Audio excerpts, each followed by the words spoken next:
They locked her in a tower, drugged her tea, called her insane. For 2 years, Elara Whitmore was supposed to rot away quietly. Forgotten. Erased. Convenient. But the woman they tried to bury? She's about to dig herself out. And when she does, the people who put her there are going to wish they'd killed her instead. Stay until the end to see how she burns it all down. Like this video if you're ready for a story where the victim becomes the reckoning. Drop a comment with your city. Let's see who's watching from where. The spoon clinked against porcelain, a soft, practiced sound that had become Elara's daily countdown to oblivion. "Drink up, dear," Mrs. Crenshaw said, her smile tight as a noose. "You know it helps with the episodes." Elara stared at the teacup. Chamomile, they called it, as if giving poison a gentle name made it less lethal. Her hand shook, not from madness, but from withdrawal. 3 days ago, she'd stopped swallowing, started pouring the drugged tea into the dying plant by the window instead. The fern was brown now, curled in on itself like a fist. She understood the feeling. "I'm not thirsty," Elara said. Her voice came out raw. She hadn't used it much in 2 years. Mrs. Crenshaw's smile thinned. "Doctor's orders, Miss Whitmore. You wouldn't want another incident, would you?" The word hung in the air like a threat. Incident. That's what they called it when she'd screamed at her sister's funeral, when she'd refused to smile through her grief, when she dared to accuse her stepmother of anything at all. One public breakdown, and they'd shipped her here, to this rotting estate at the edge of nowhere, where the floors creaked and the walls wept damp, and no one came looking. Elara lifted the cup, brought it to her lips, tilted it just enough that the liquid touched her mouth but didn't go down. She'd practiced this, made a show of swallowing, of setting the cup down with a docile nod. "Good girl," Mrs. Crenshaw said and left.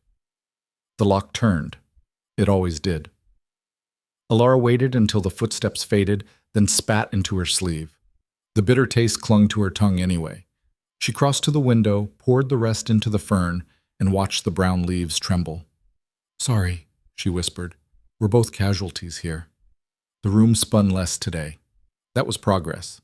For weeks after she'd stopped taking the full dose, the world had tilted sideways. Nausea, headaches, a bone-deep exhaustion that made her want to crawl back into the fog. But she was coming back. Piece by piece, thought by thought, she pressed her forehead to the cold glass and stared out at the moor. Gray sky. Gray land.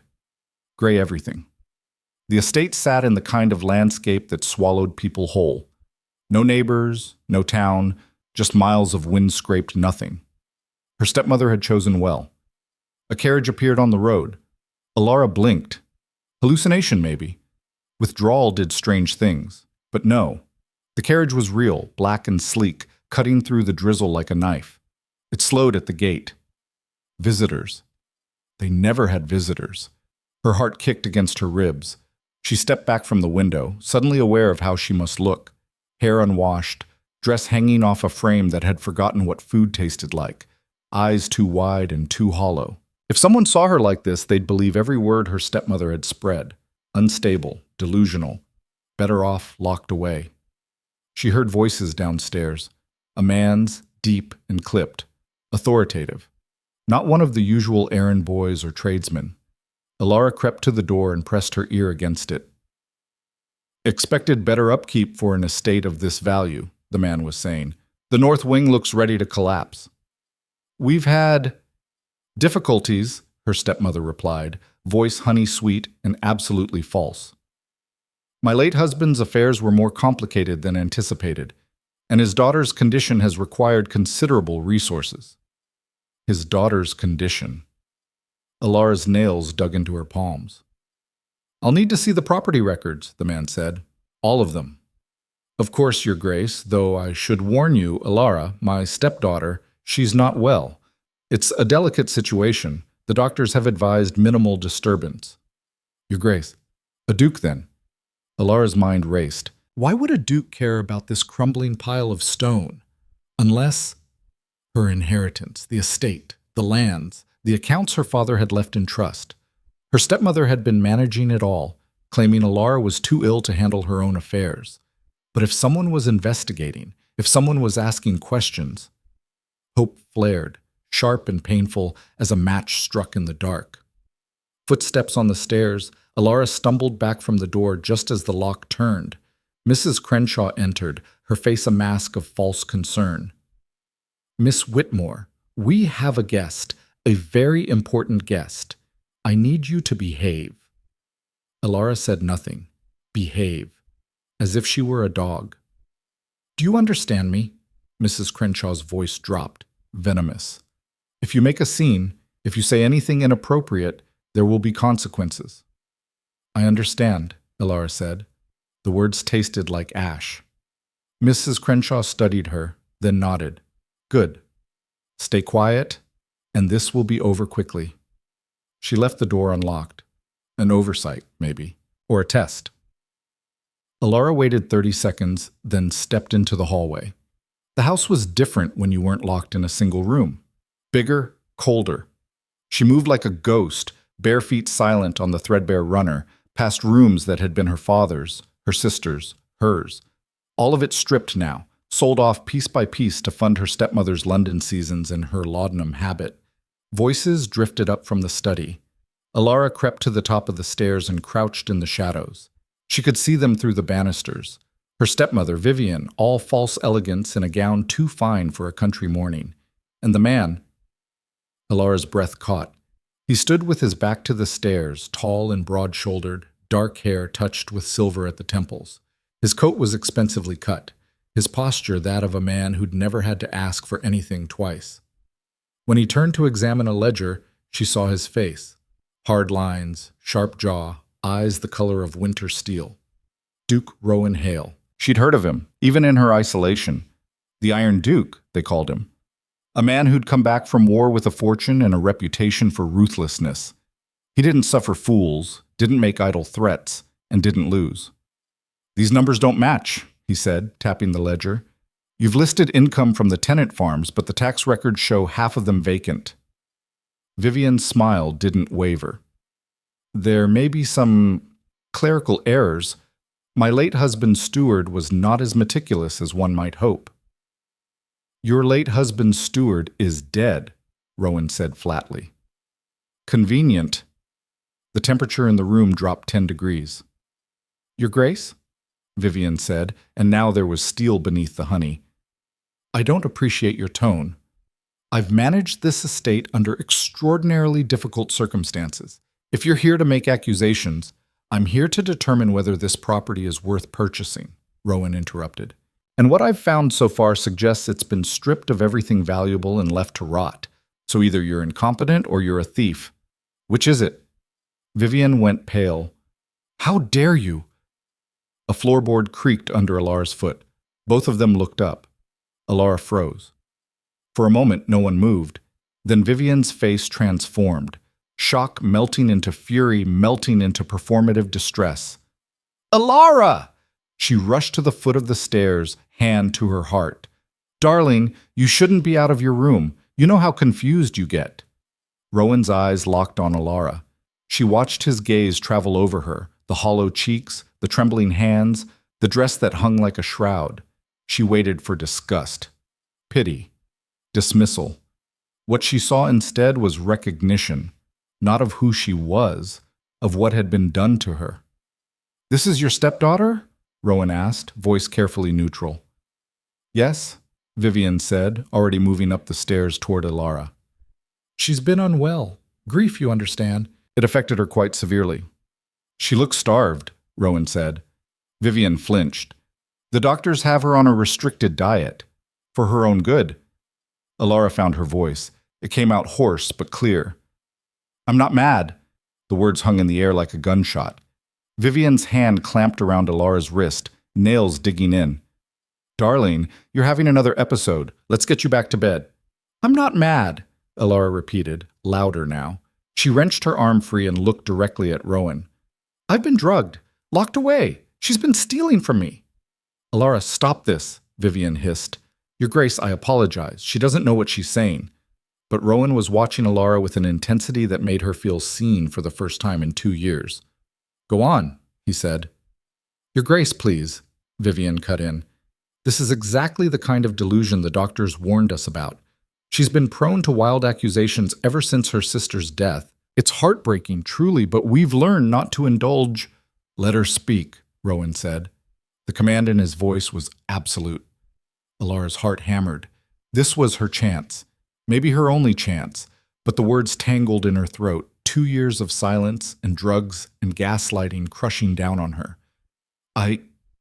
She swayed, grabbed the banister, her vision blurred at the edges.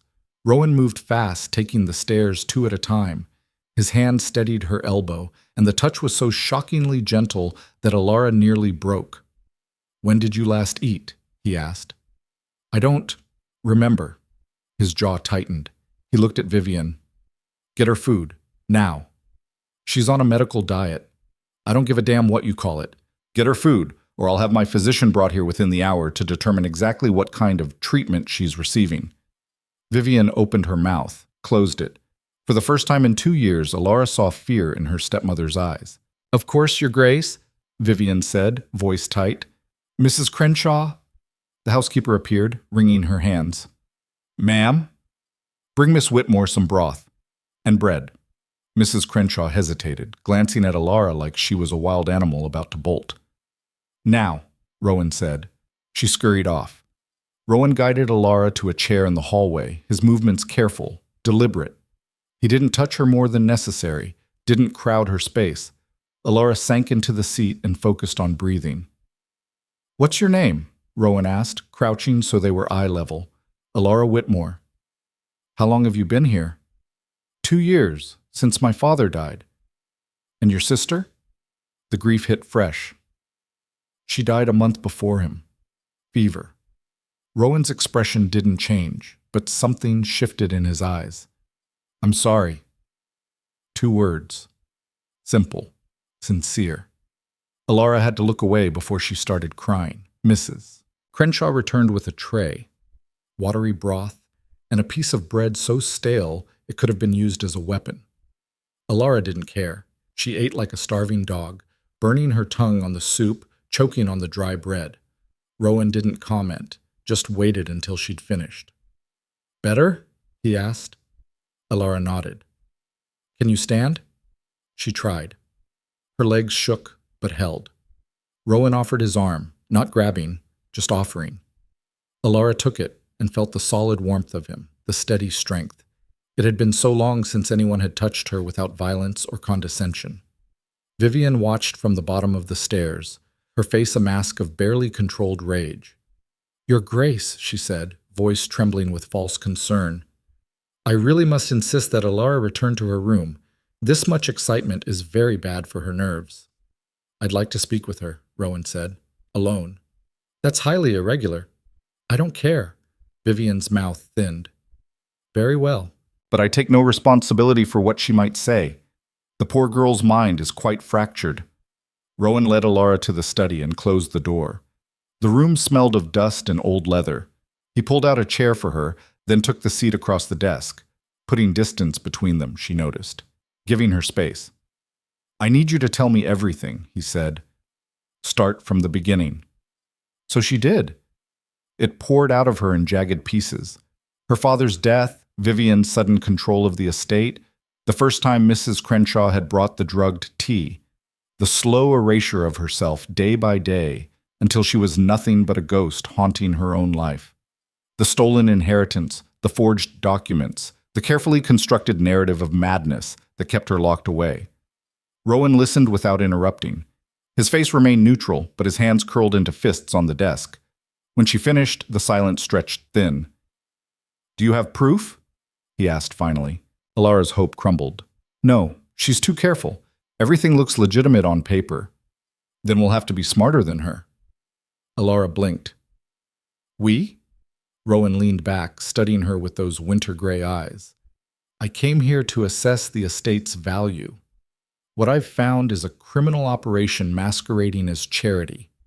I don't tolerate thieves, Miss Whitmore, and I sure as hell don't tolerate people who drug women and lock them in towers." "But you don't know me. Why would you help me?" "Because 2 years ago my wife died," Rowan said, his voice flat and hard as stone. "And in her final months, people kept telling me she was imagining her pain. that she was hysterical, that I should ignore her and let the doctors handle it. His jaw clenched. I didn't listen to them, but I've seen what happens when people do. Elara's throat tightened. I'm sorry. Don't be. Just tell me. If I help you, what do you want? The question caught her off guard. What did she want? Freedom seemed too simple, justice too abstract. I want my life back, Elara said finally. My inheritance, my name.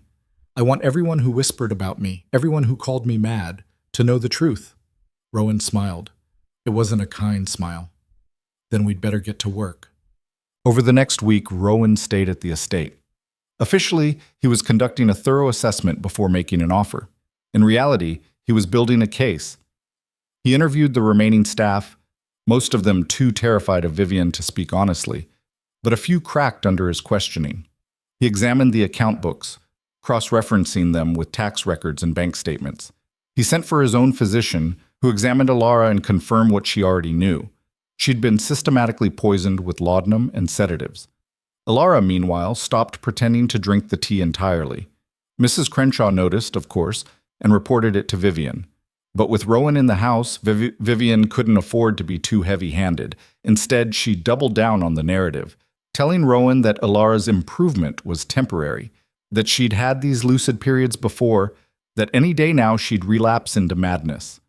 Rowan didn't believe her, but he played along, biding his time. Elara found herself coming back to life in fragments, eating real food, walking the grounds without supervision, speaking without fear of being locked away for it, and talking to Rowan, long conversations over meals or while reviewing documents or during quiet evenings in the library.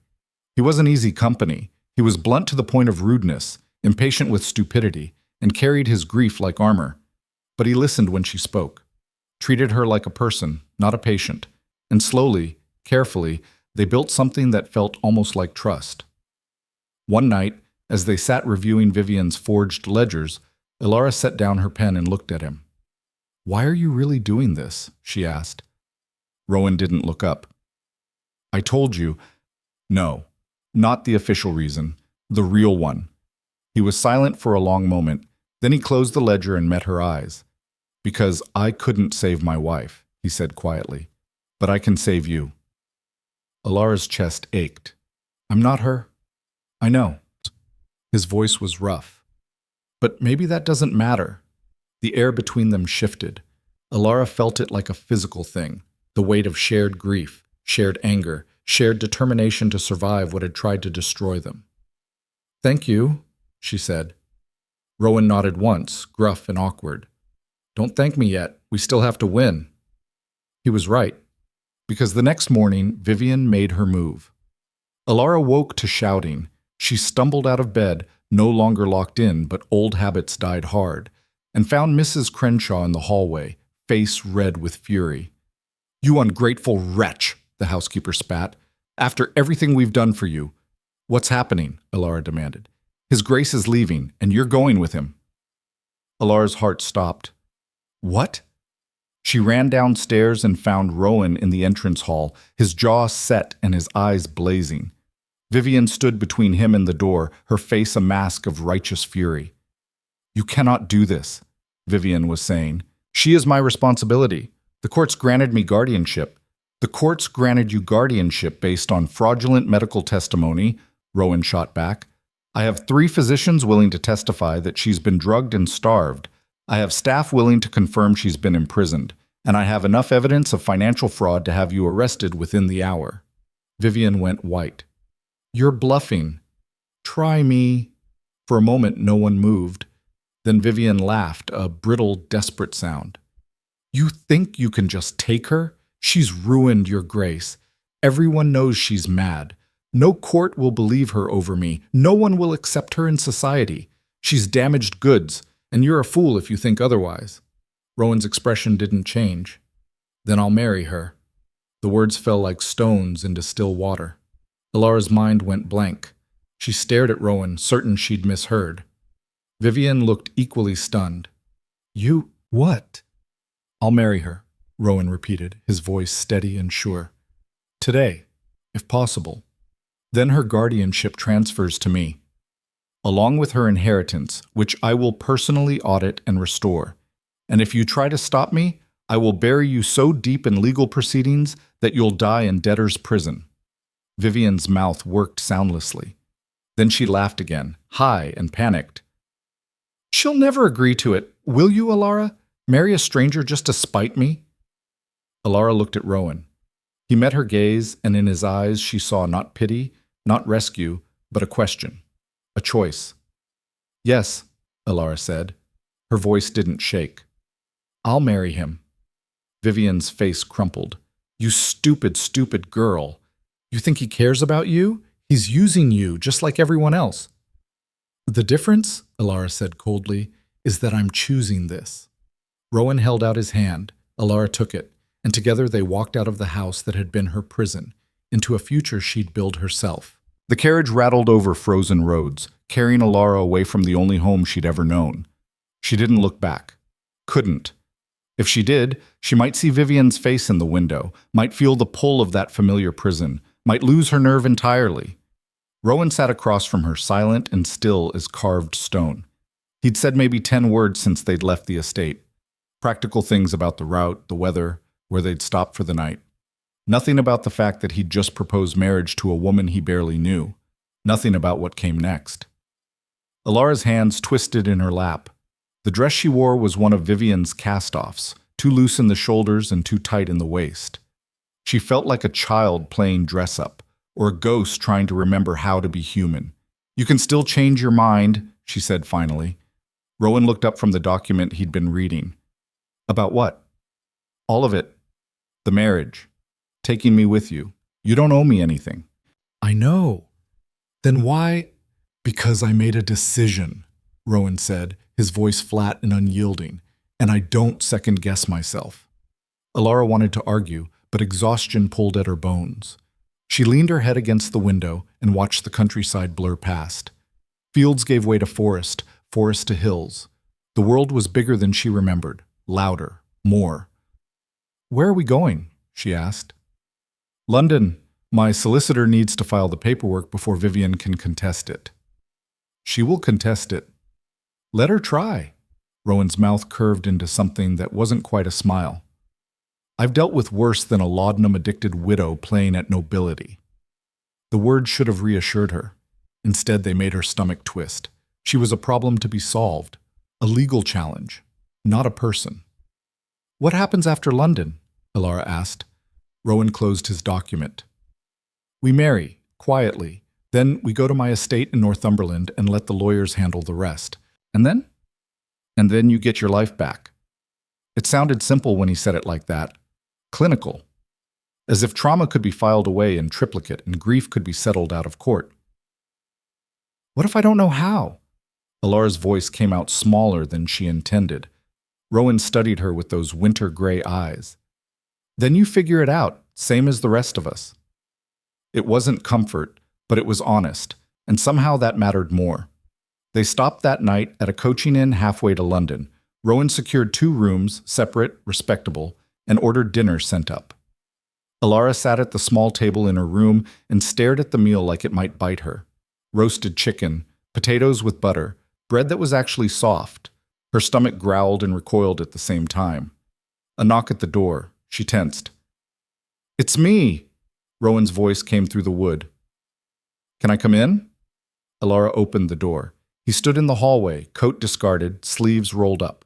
Less intimidating like this, almost human. "You didn't eat," he said, nodding at the untouched plate. "I'm not hungry." "You're terrified." He stepped inside, careful to leave the door ajar. Propriety, even now. "Your body doesn't trust food yet. I've seen it before." "In the war." "After." Rowan pulled out a chair and sat. Prisoners of war. They'd be rescued, given all the food they wanted, and couldn't keep any of it down. Their bodies had forgotten how.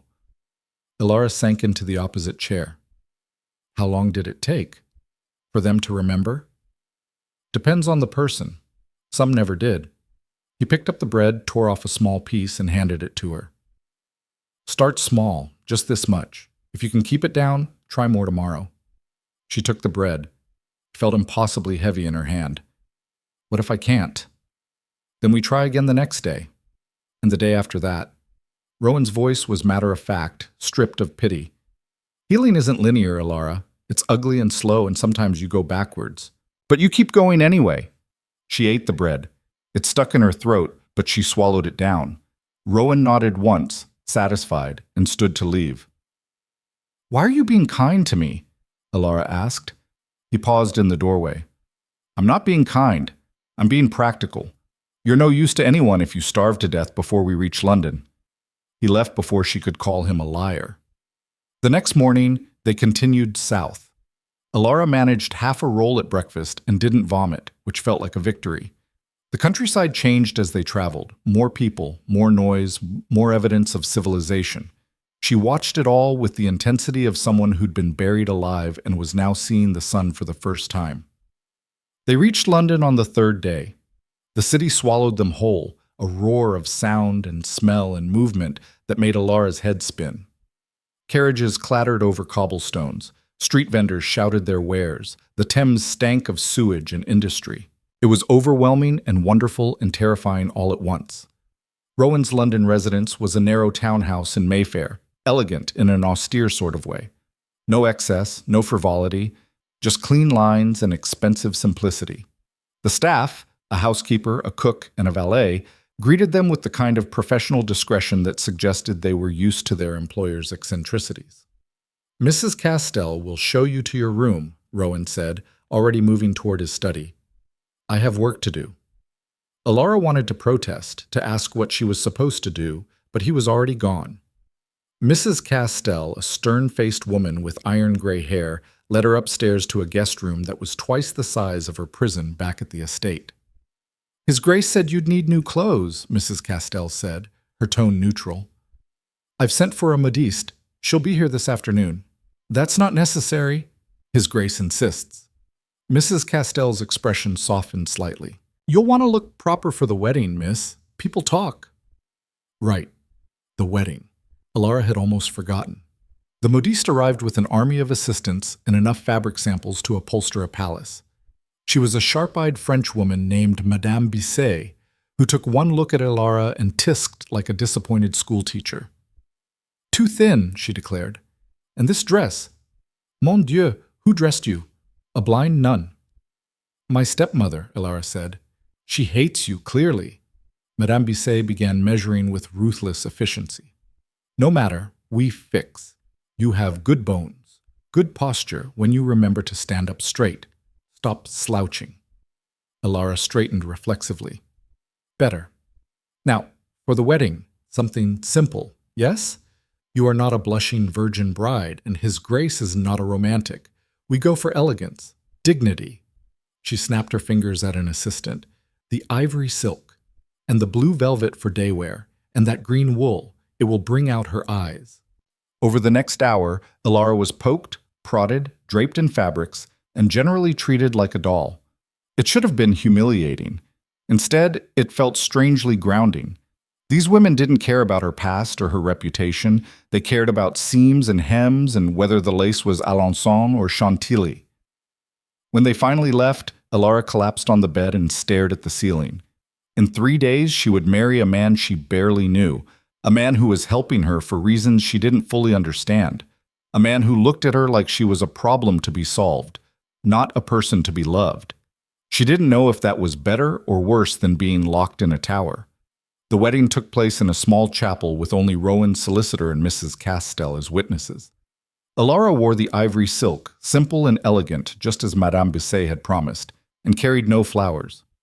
Rowan wore black, as always, his expression unreadable. The vicar droned through the ceremony with the enthusiasm of a man reading a grocery list. Elara repeated her vows in a voice that didn't shake. Rowan's voice was steady as iron. They exchanged rings, plain gold bands, nothing ornamental, and then it was done. "You may kiss the bride," the vicar said. Rowan leaned in and pressed a brief, chaste kiss to Elara's cheek. It was over before she could react. The whole thing felt less like a wedding and more like a business transaction, which, she supposed, it was. They signed the papers in the vestry. Rowan's solicitor, a nervous man named Pemberton, kept shooting anxious glances at Elara like he expected her to bolt at any moment. "This will need to be filed with the courts immediately," Pemberton said, shuffling documents, "and we'll need to notify Lady Whitmore's solicitors." "Vivian doesn't have solicitors," Rowan said. "She has a country lawyer who rubber stamps whatever she tells him to." "He won't be a problem." "Yes. Still, Your Grace, the optics of this, marrying a woman who's been declared mentally unfit." "She was never declared anything," Rowan cut in, his voice hard. "She was imprisoned based on fraudulent testimony. We have 3 physicians willing to testify to that." Pemberton swallowed. "Of course, Your Grace, I only meant—" "I know what you meant. File the papers." They left the chapel as husband and wife. The title felt strange in Elara's mouth. Duchess. She was a duchess now. 2 weeks ago, she'd been a ghost. Now she had a name again, a legal identity, power, even if she didn't quite know how to use it yet. The trouble started that evening. They were at dinner, a quiet meal, just the 2 of them, when Mrs. Castell entered, looking flustered. "Your Grace, there's a gentleman here to see you. He says it's urgent." Rowan set down his fork. "Who?" "Lord Ashford." Something dark flickered across Rowan's face. "Tell him I'm not receiving." "He says he won't leave until you speak with him." Rowan stood, his jaw tight. "Fine. Show him to the study. Elara, stay here." "Who is Lord Ashford?" Elara asked. "No one important." But the way he said it suggested otherwise. Elara waited exactly 5 minutes before following him. The study door was ajar. She could hear voices, Rowan's, low and controlled, and another man's, louder and slurred with drink. "Ruin yourself over some mad girl from the country," the stranger was saying. "Have you lost your mind?" "Get out of my house, Ashford." "Not until you listen to reason. You're making yourself a laughingstock. The Iron Duke, brought low by a woman who's been locked in an attic for 2 years. She was imprisoned. There's a difference." "Is there?" Lord Ashford laughed, bitter and cruel. "Everyone knows she's mad. You think marrying her changes that? You think society will just accept her with open arms?" "I don't give a damn what society thinks. You should, because when this blows up in your face, and it will, you'll drag down everyone associated with you, your business partners, your allies, your friends, if you have any left." There was a long silence. Then Rowan's voice, cold as midwinter. "Are you finished?" "Rowan, for the love of—" "I said, are you finished?" Elara heard footsteps. She stepped back from the door just as it swung open. Lord Ashford stumbled out, red-faced and furious. He was younger than Rowan, handsome in a dissolute sort of way, with the kind of entitled sneer that came from never being told no. He saw Elara and stopped dead. "So this is her," he said, looking her up and down. "The mad heiress." "Leave," Rowan said from the doorway. "Does she even understand what she's gotten herself into?" Ashford addressed Elara directly now. "He's using you, sweetheart. This whole Noble Rescue Act, it's just a way to get his hands on your inheritance. Once he has it, he'll toss you aside like everyone else did." "That's enough," Rowan growled, but Elara stepped forward, her voice quiet and sharp as a knife. "You think I don't know that? You think I'm stupid enough to believe this is a love match?" Ashford blinked, thrown. "I know exactly what this is," Elara continued. "A transaction. He gets a business advantage, and I get my freedom. But here's the difference between him and you. He's honest about it. He doesn't pretend to care while stabbing me in the back. He just tells me the truth and lets me decide." Ashford's face reddened. "You're going to regret this." "Maybe," Elara said, "but at least it'll be my choice to regret." Rowan's hand landed on Ashford's shoulder, steering him toward the door with the kind of gentle force that brooked no argument. "Good night, Marcus." Ashford jerked free and stalked out, slamming the door behind him. The silence that followed was deafening. Rowan turned to Elara, his expression unreadable. "You shouldn't have engaged with him." "Why not?" "He was talking about me like I wasn't in the room." "Because now he knows you're not the fragile madwoman everyone thinks you are. And that makes you dangerous." "Good," Elara said fiercely. "Let them be afraid." Something flickered in Rowan's eyes. Surprise, maybe, or approval. You're going to make enemies with that attitude. I already have enemies. At least now I can fight back.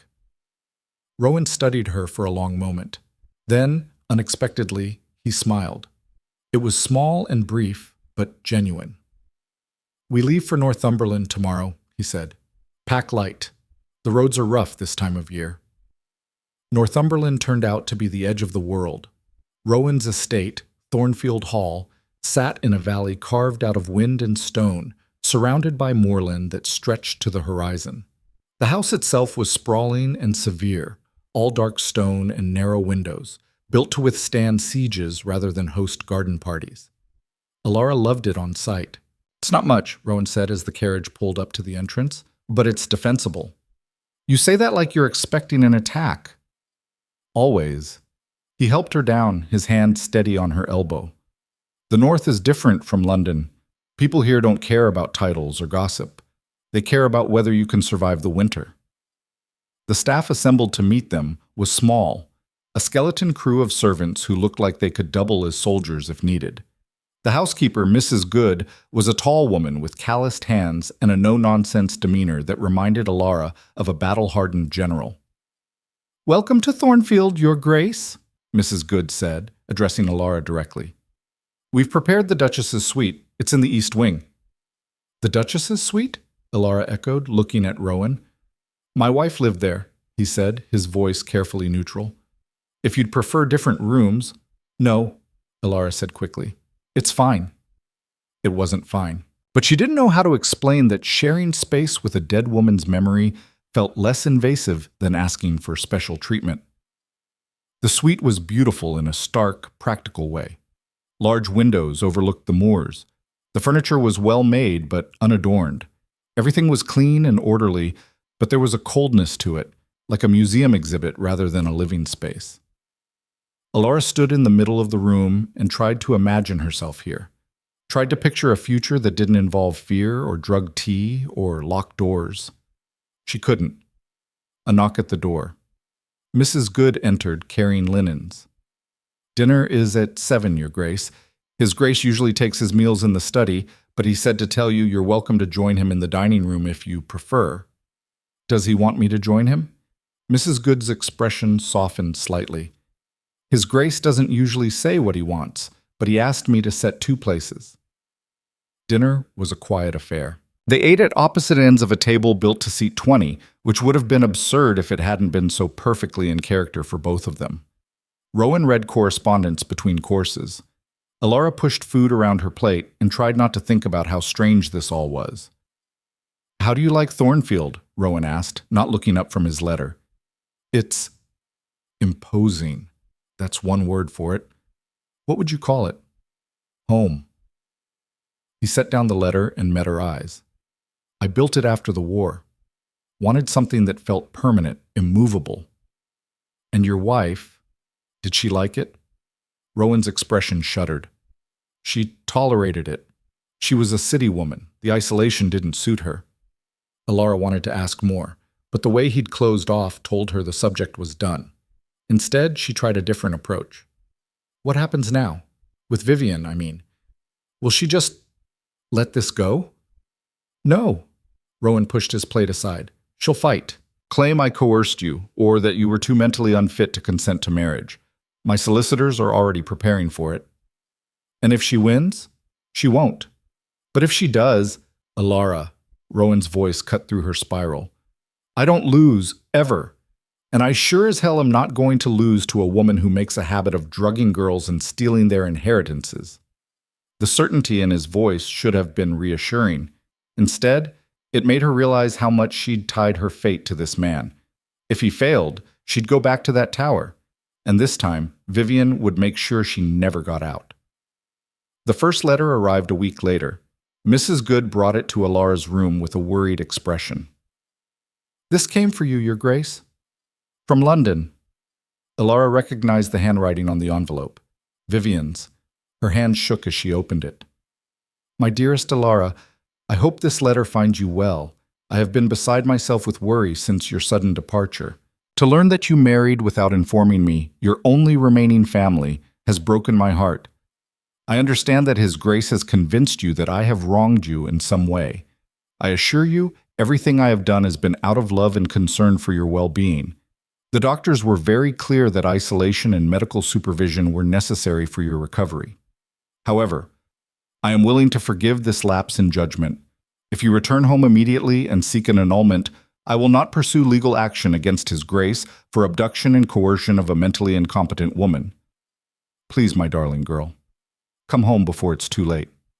Your loving stepmother, Vivian Elara, read it twice, rage building with each word. The manipulation was so transparent it was almost insulting. Vivian actually thought she could be lured back with fake concern and veiled threats. She found Rowan in the study, as usual. He was bent over a stack of documents, a glass of whiskey at his elbow. Vivian wrote to me, Elara said, holding up the letter. Rowan took it, scanned the contents, and snorted. Abduction and coercion. She's getting desperate. What do we do? Nothing. Let her posture. My solicitors have already filed a countersuit for fraud and unlawful imprisonment. He handed the letter back. She's trying to provoke you into making a mistake. Don't give her the satisfaction. I want to write back. Tell her to go to hell. Then do it. But make it short. Don't explain yourself. Don't justify. Just tell her no. Elara went back to her room and drafted a response. She rewrote it 4 times, each version angrier than the last. Finally, she settled on something simple. Vivian, no. Elara Hale. She signed it with her married name deliberately. Let Vivian choke on it. But the letter was just the beginning. Over the next few weeks, more arrived, not just from Vivian, but from people Elara had thought were friends, distant cousins, acquaintances from before her imprisonment, all of them expressing shock and concern over her rash marriage, all of them suggesting in increasingly unsubtle terms that she'd been manipulated. The worst was from her father's solicitor. Lady Hale, it is my duty to inform you that questions have been raised regarding the validity of your recent marriage. Several parties have expressed concern that you were not in a fit state of mind to consent.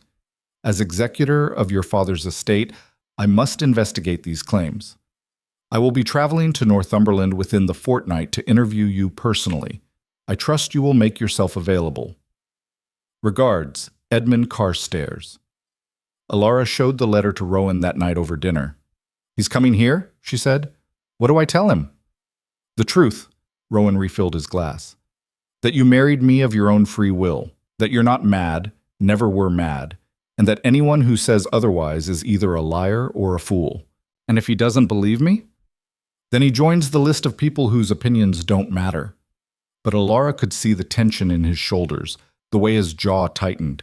This mattered. The solicitor's opinion could sway the courts, could unravel everything. What if I'm not convincing enough? Elara asked quietly. What if I mess this up? Rowan set down his glass and looked at her directly. You spent 2 years surviving torture disguised as care. You endured isolation that would have broken most people, and you clawed your way out with nothing but sheer spite and willpower. He leaned back. You're one of the most convincing people I've ever met. You just need to remember that. The words settled over her like armor. Edmund Carstairs arrived on a gray Thursday morning, stepping out of his carriage with the pinched expression of a man who'd tasted something sour. He was older than Elara remembered, 60s maybe, with thinning hair and spectacles that kept sliding down his nose. Rowan received him in the formal drawing room with all the warmth of a glacier. Mr. Carstairs, he said, not offering his hand, I trust your journey was tolerable. Barely, Carstairs sniffed. This godforsaken wilderness. I don't know how anyone lives here. We manage. Rowan's voice was ice. Shall we get on with this? My wife has better things to do than submit to interrogation. Carstairs bristled. This is not an interrogation, Your Grace. It is a welfare check mandated by my wife's stepmother, who is currently under investigation for fraud and unlawful imprisonment. Rowan smiled without warmth. Let's not pretend this is anything other than what it is. Elara entered before the argument could escalate. She'd dressed carefully, one of Madame Bisset's day dresses, hair pinned simply, no jewelry except her wedding ring. She wanted to look composed, credible, sane. Carstairs' eyes swept over her, cataloging every detail. Lady Hale. Or should I say, Miss Whitmore? It's Lady Hale, Elara said coolly. Or Your Grace, if you prefer formality. Of course. He gestured to a chair. Please sit. I have some questions. They sat. Rowan remained standing, a silent sentinel by the window. Carstairs pulled out a notebook. When did you first meet His Grace? 3 weeks ago. He came to assess my father's estate. And you married him 9 days later? Yes. That strikes you as reasonable? Marrying a stranger after little more than a week? Elara met his eyes. It strikes me as practical. I was being imprisoned and drugged by my stepmother. His Grace offered me a way out. I took it. You say imprisoned, but according to the medical reports I've reviewed, you were receiving treatment for severe melancholia and delusions. I was drugged with laudanum and locked in a room for 2 years, Elara interrupted, her voice sharp. The medical reports were written by a doctor my stepmother paid to declare me unfit so she could control my inheritance. His Grace had me examined by 3 independent physicians. They all confirmed I was being poisoned. Carstairs scribbled notes. And you expect me to believe that your stepmother orchestrated this elaborate scheme? I don't expect you to believe anything, Elara said. I expect you to look at the evidence, the forged documents, the stolen funds, the testimony of staff who were ordered to keep me sedated. It's all there, if you bother to look instead of taking Vivian's word as gospel. I am simply trying to establish that I'm mad? Elara leaned forward. Let me save you some time. I'm not. I'm angry. I'm traumatized. I have nightmares about being locked in that room. But I'm not insane, Mr. Carstairs. I'm a woman who survived something terrible and married a man who helped me escape it. That's not madness. That's survival. The room fell silent. Carstairs' pen had stopped moving. He stared at Elara like he was seeing her for the first time. You seem very lucid, he said finally, because I am.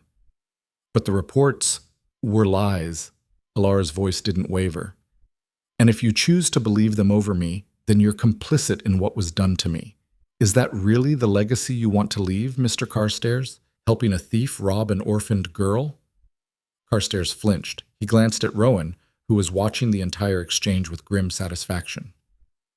I will need to review the documents, Carstairs said. Speak with the physicians His Grace mentioned. Do that, Rowan said.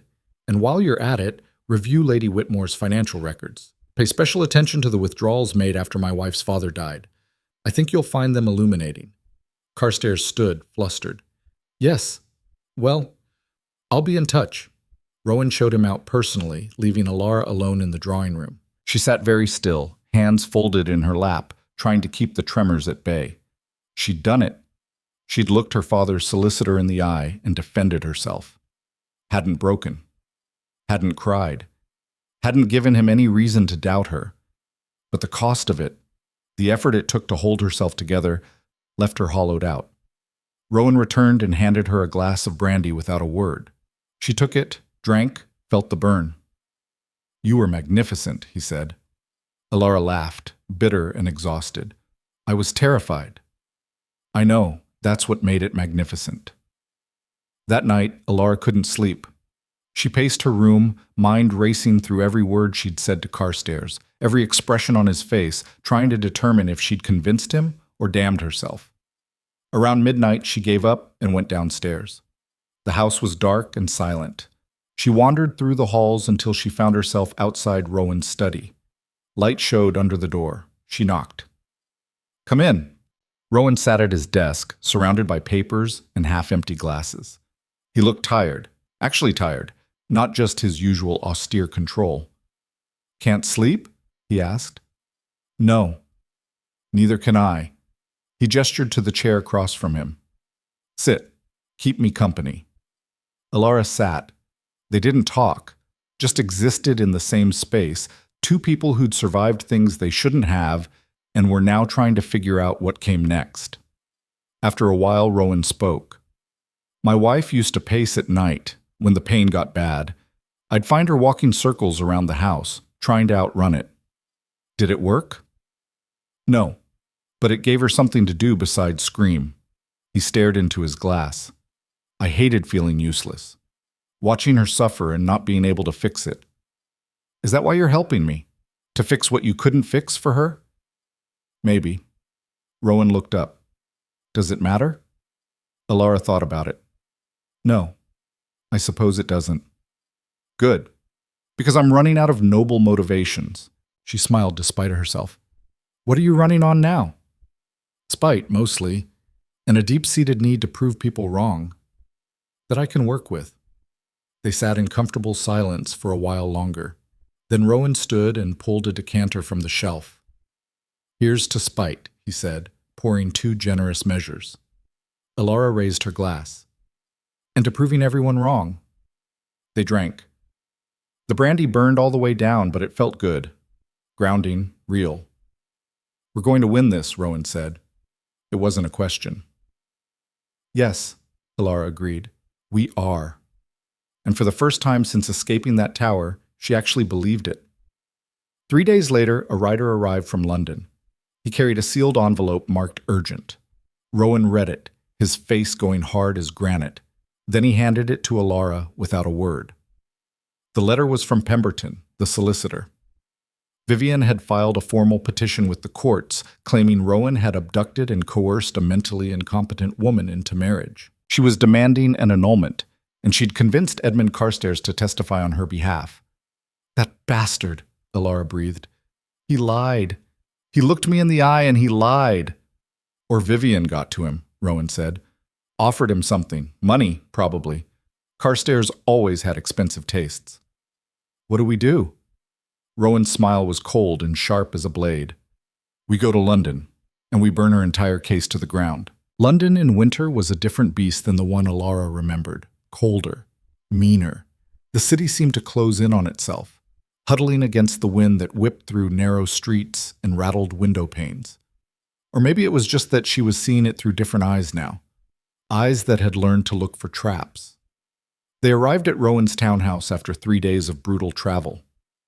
Alara's body ached from the constant jostling of the carriage, but her mind was sharper than it had been in years.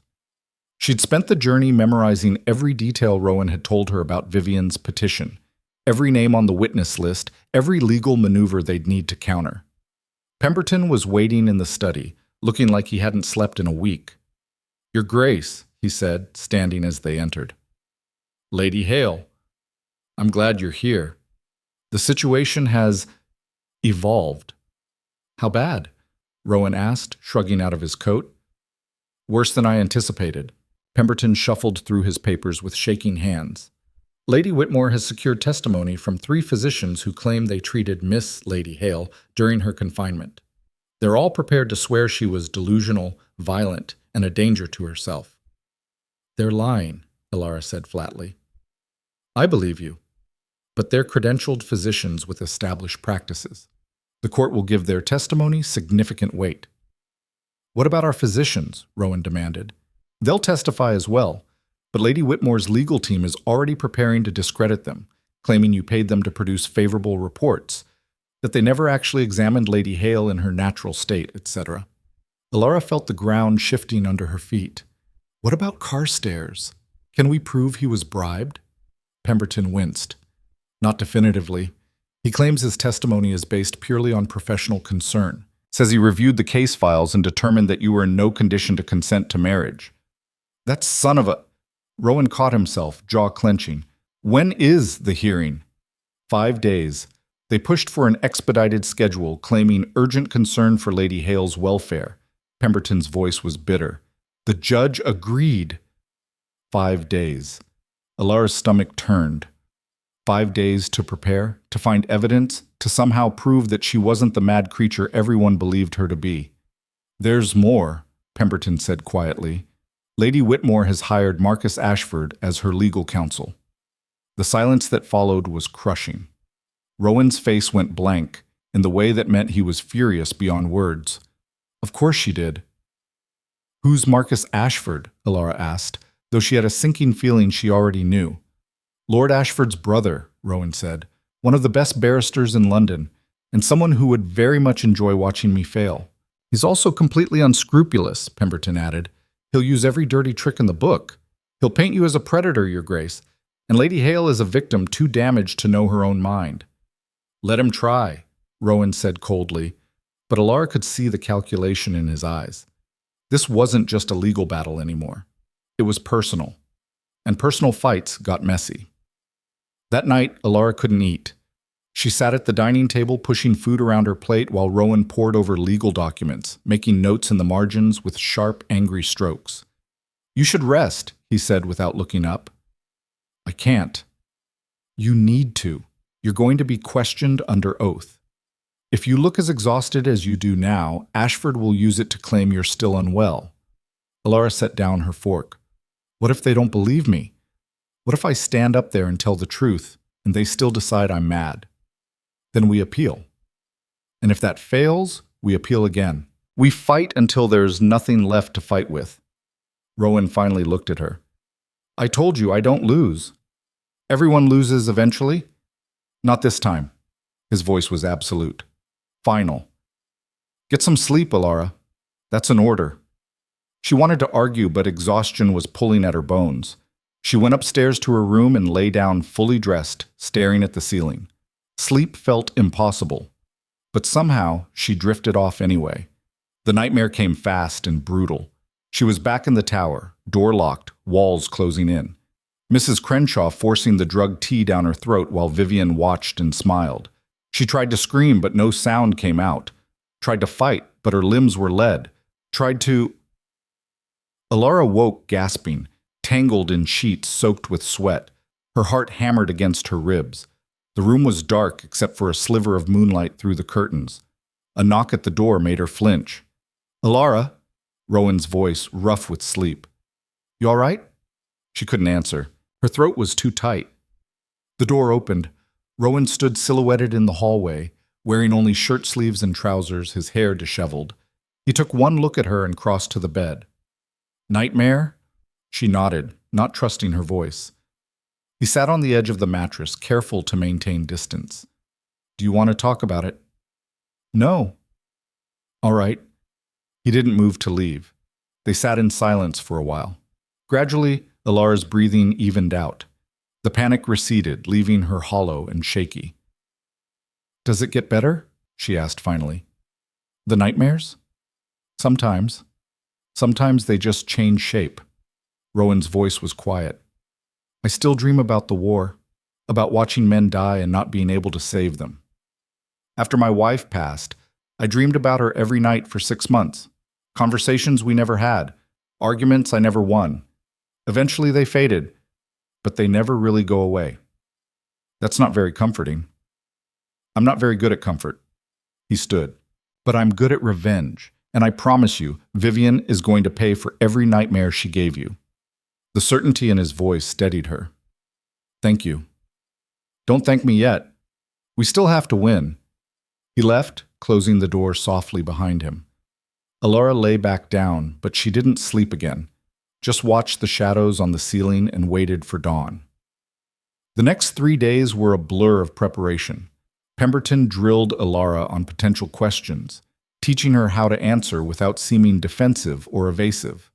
Rowan brought in a barrister of his own, a sharp-eyed woman named Elizabeth Thornton, who had a reputation for eviscerating hostile witnesses. "The key," Thornton told Elara during one of their sessions, "is to stay calm. Ashford will try to provoke you. He'll imply terrible things, twist your words, make you sound unstable. You cannot react. You must remain composed and truthful, no matter what he says. And if I can't, then we lose." Thornton's bluntness was almost refreshing. "I won't lie to you, Lady Hale. This is an uphill battle. The court system is designed to favor established authority figures, physicians, solicitors, guardians. You're fighting against 2 years of documented medical treatment and a stepmother who's positioned herself as a concerned caretaker. Our only advantage is the truth. But truth isn't always enough. So what do? We make them see you as a person, not a case file. You tell your story, you show them who you are, and you pray they have the humanity to believe you." On the 4th day, Rowan received a message that made him go very still. "What is it?" Elara asked. He handed her the letter. It was from Vivian, addressed to both of them. Your Grace and my dear stepdaughter, I hope we can resolve this matter without the ugliness of a public trial. I propose we meet privately tomorrow evening to discuss terms. Perhaps we can find a solution that benefits all parties. I will be at the Grosvenor Hotel at 8 o'clock. Come alone or don't come at all. Yours in hope of reconciliation, Vivian. It's a trap, Elara said immediately. Obviously, Rowan was already reaching for his coat. Which is why I'm going. Are you insane? She just said, I know what she said, and I'm going anyway. He checked his pocket watch. It's after 6 now. I'll take the carriage, be there by 7:30, see what she wants, and be back before midnight. Rowan, this is exactly what she wants, to separate us, to make a mistake. His smile was cold. She's desperate, Elara. People make errors when they're desperate, and I intend to exploit every single one. Then I'm coming with you. Absolutely not. She's my stepmother, my fight, and my wife, my responsibility. Rowan's voice was firm. You stay here. Let me handle this. Like hell I will. Elara grabbed her cloak. Either we go together or I follow you there on my own. Your choice. They stared at each other. Elara could see the moment he realized she meant it. You're going to be the death of me, he muttered. Probably. But at least you'll die knowing you didn't fight alone. They took separate carriages, Rowan's idea, a compromise that made tactical sense even if Elara hated it. If this was an ambush, better to arrive from different directions. The Grosvenor Hotel was one of London's finest, all marble and crystal and hushed opulence. Elara felt underdressed despite wearing one of Madame Bisset's evening gowns. Or maybe it was just that she felt exposed, walking into enemy territory with nothing but her wits and a husband who barely tolerated her company. Rowan was already in the lobby when she arrived. He looked at her with resignation. I should have locked you in your room. You could have tried. They were shown to a private dining room on the second floor. Vivienne was already there, dressed in mourning black despite the fact that Elara's father had been dead for 2 years. She rose when they entered, a gracious smile on her face that didn't reach her eyes. Elara, darling, and your Grace, thank you for coming. Cut the act, Rowan said, not bothering with pleasantries. What do you want? Vivienne's smile thinned. Always so direct. Very well. She gestured to the chairs. Please, sit. I've ordered wine. We're not drinking anything you provide, Elara said flatly. Suit yourself. Vivienne poured herself a glass, perfectly composed. I wanted to speak with you both because I believe we've reached an impasse. The courts are messy, expensive, and unpredictable. Why subject ourselves to that when we could resolve this privately? You mean you want to make a deal, Rowan said. I prefer to think of it as a compromise. Vivienne sipped her wine. I will withdraw my petition and my testimony. I will even sign over a portion of Elara's inheritance, say 40%. In exchange, you will publicly state that the marriage was a mistake and quietly arrange an annulment. Elara can live wherever she wishes, with a generous allowance. Everyone walks away with something. The audacity of it stole Elara's breath. You want me to give up 60% of what's legally mine? What's legally yours is currently frozen in probate, Vivienne said smoothly. If we go to trial and I win, you get nothing. If I lose, the legal fees will consume most of your inheritance anyway. This way, you at least get something. And your freedom. I already have my freedom. Do you? Vivienne's gaze was pitying. Married to a man who doesn't love you, who's using you to settle old scores? That's not freedom, darling. That's just a different cage. Elara felt the words hit home, even though she'd told herself the same thing 100 times. But hearing Vivienne say it, smug and certain, ignited something fierce in her chest. At least it's a cage I chose, Elara said, which is more than you ever gave me. Vivienne's expression hardened. I gave you everything, a home, care, protection, and you repaid me by running off with the first man who paid you attention. You're just like your sister, weak, impulsive, destined to destroy yourself. The mention of her sister made Elara's hands curl into fists. Don't you dare! Catherine was a fool. Vivian continued, her voice sharp as glass. Fell in love with a stable hand of all things, threatened to elope to embarrass the family. I couldn't allow that. The room went very cold. What did you say? Elara's voice came out barely above a whisper. Vivian smiled. She didn't die of fever, darling. She died because I put enough arsenic in her tea to stop her heart. Quick, painless, kinder than she deserved. The world tilted. Elara couldn't breathe, couldn't think. Catherine, her sister, murdered. You're lying, she said, but the words sounded hollow even to her own ears. Am I? Vivian's smile widened. Why do you think I had you locked away so quickly after your father died? You were asking too many questions, getting too suspicious. I couldn't have you investigating Catherine's death, so I made sure you were too drugged to remember your own name, let alone pursue the truth. Rowan moved before Elara could react. He crossed the room in 3 strides and slammed his hands on the table, leaning over Vivian with murder in his eyes. You just confessed to murder, he said, voice deadly quiet. Vivian didn't flinch. I just told a story to my stepdaughter and her husband in a private room. No witnesses. No proof. Just words. They're servants, who are very well paid to be deaf and blind. Vivian stood, smoothing her skirts. You wanted to know what I'm capable of, Your Grace. Now you know. And if you push me, if you force this to trial, I will destroy Elara so thoroughly that she'll wish I'd killed her too. I'll drag up every moment of weakness, every tear, every scream. I'll have physicians testify that she's violent, suicidal, dangerous. By the time I'm done, she won't just lose her inheritance, she'll lose her freedom. They'll lock her in Bedlam and throw away the key. You're insane, Elara breathed. No, darling, I'm practical. Vivian picked up her cloak. You have until tomorrow at noon to accept my offer. After that, I'll see you in court. And I promise you, I will win. She swept out, leaving Elara and Rowan in frozen silence. Elara felt like she was falling. The room spun. Catherine. Dead. Murdered.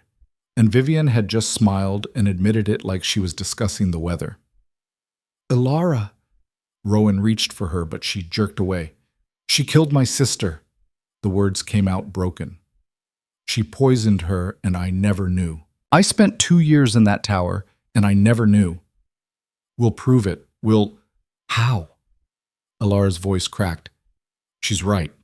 There's no proof. No witnesses. Just her word against mine, and we both know whose word the courts will believe. Rowan's jaw clenched. Then we find proof.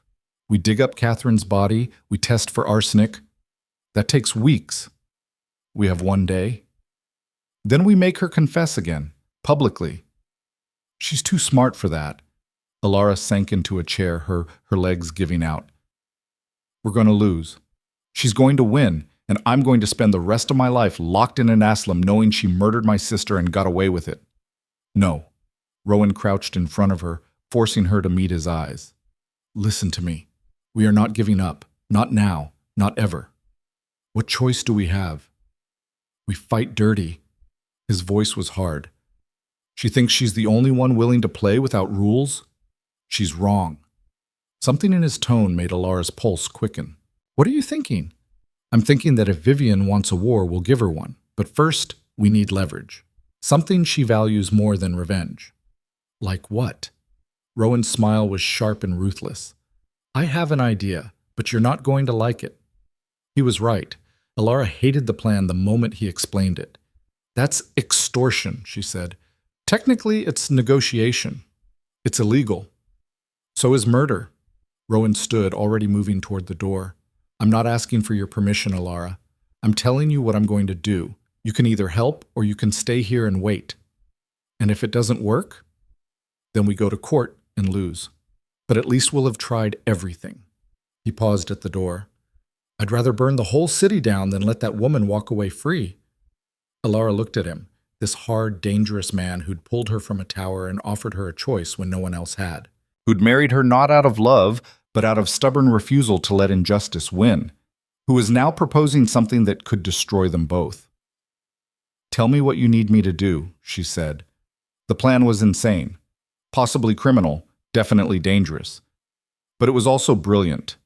Vivian had built her entire scheme on one assumption, that no one would look too closely at her finances. She'd been siphoning money from Elara's inheritance for 2 years, yes, but she'd also been stealing from other sources, loans taken out in the estate's name, investments made with funds that didn't belong to her, all of it carefully hidden in a web of shell companies and falsified records. Rowan had suspected as much from the beginning. Now, with Pemberton's help, they were going to prove it. The problem, Pemberton explained as they gathered in Rowan's study past midnight, is that most of the records are kept at her solicitor's office. We'd need access to his files, which means either a court order or breaking in, Rowan finished. Pemberton paled. Your Grace, I cannot condone... I'm not asking you to condone it. I'm asking you to tell me where the office is and what the security looks like. This is madness. If you're caught, we won't be. Rowan looked at Elara. You should sit this part out. Absolutely not. Elara, I know how Vivian thinks. I know her patterns. You need me. She could see him calculating, weighing the risks. Finally, he nodded.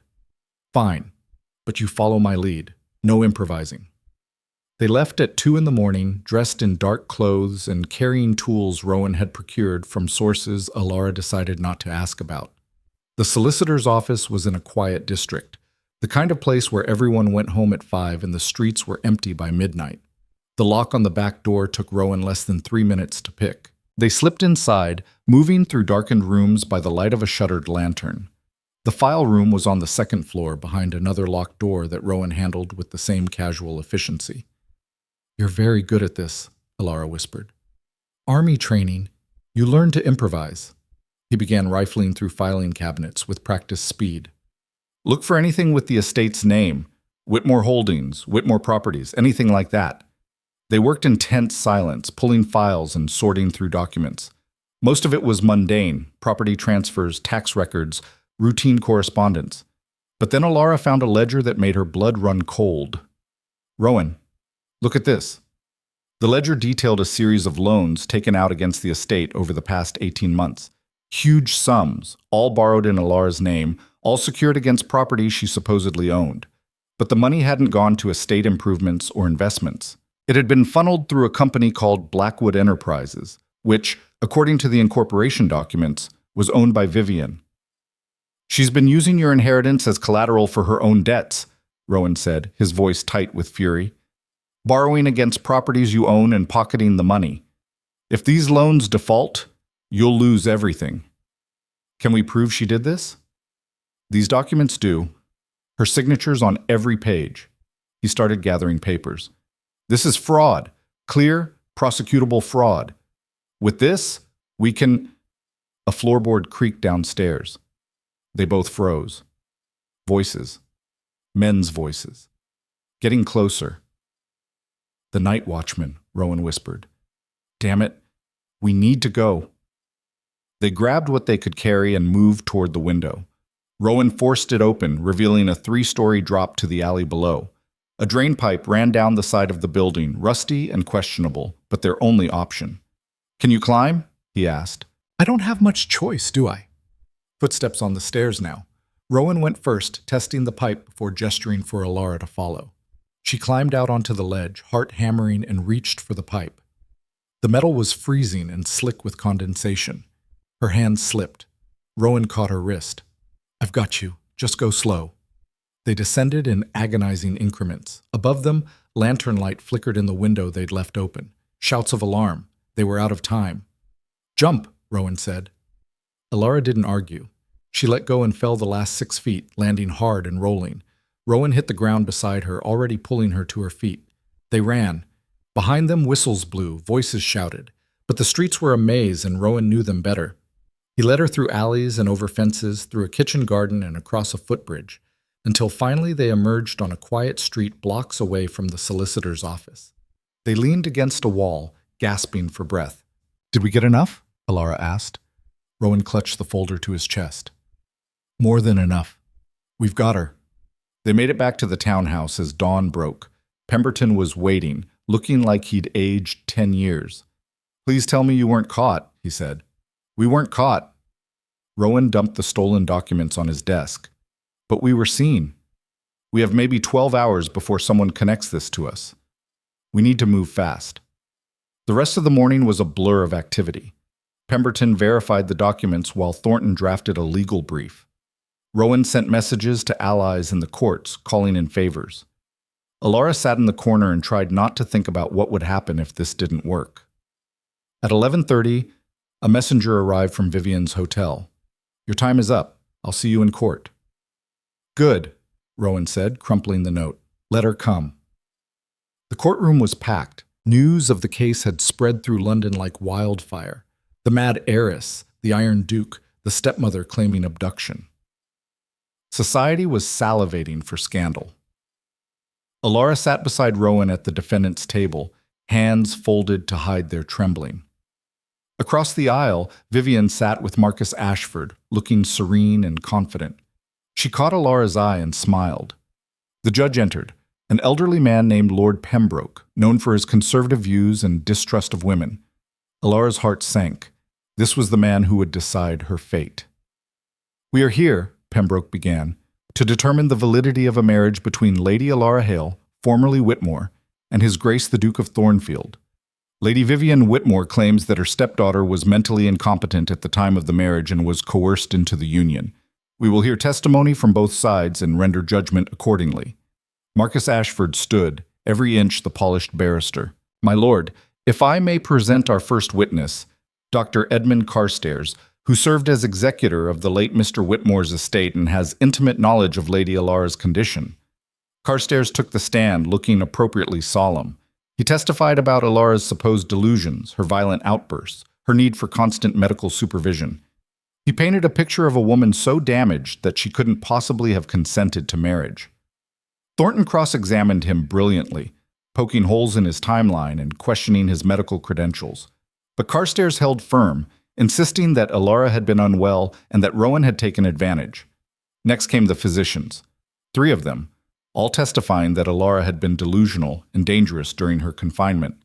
Thornton challenged them too, but they were practiced liars. Believable. By the time they finished, Elara could feel the room turning against her. The whispers, the pitying looks.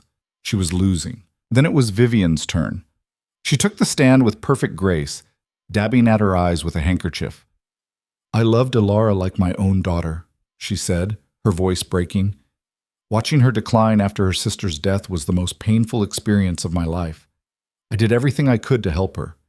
But His Grace swooped in, filled her head with lies about me, and stole her away before I could protect her. It was a masterful performance. Even Elara almost believed it." Thornton stood for cross-examination. "Lady Whitmore, you've painted yourself as a devoted guardian, but isn't it true that you've been embezzling from your stepdaughter's estate for the past 2 years? The courtroom erupted in whispers. Vivian's eyes flashed. "That's a vicious lie." "Is it?" Thornton pulled out the documents they'd stolen. "I have ledgers here showing loans taken out in Lady Elara's name, secured against her properties, with the funds transferred to a company you own, Blackwood Enterprises. Would you care to explain?" Ashford leapt to his feet. "Objection! Where did these documents come from? This is highly irregular." "The documents are authentic," Thornton said calmly, "and they show a clear pattern of fraud." Pembroke frowned. "I'll allow it. Lady Whitmore, please answer the question." Vivian's composure cracked, just slightly. "Those loans were for estate improvements, repairs, investments." "Then why did the money go to your personal company?" It was more efficient to consolidate." "You stole from her." Thornton's voice was steel. "You drugged her, locked her away, and stole everything her father left her. And when His Grace discovered your scheme, you tried to have the marriage annulled so you could continue your theft unimpeded." "That's not... I never..." Vivian looked to Ashford for help. "My lord," Ashford interjected smoothly, "my client is clearly distressed, and these allegations, while serious, do not address the core question of Lady Elara's mental competency." "Actually, they do," Rowan said, standing. "Because if my wife was truly as mad as Lady Whitmore claims, why did she spend 2 years systematically stealing from her?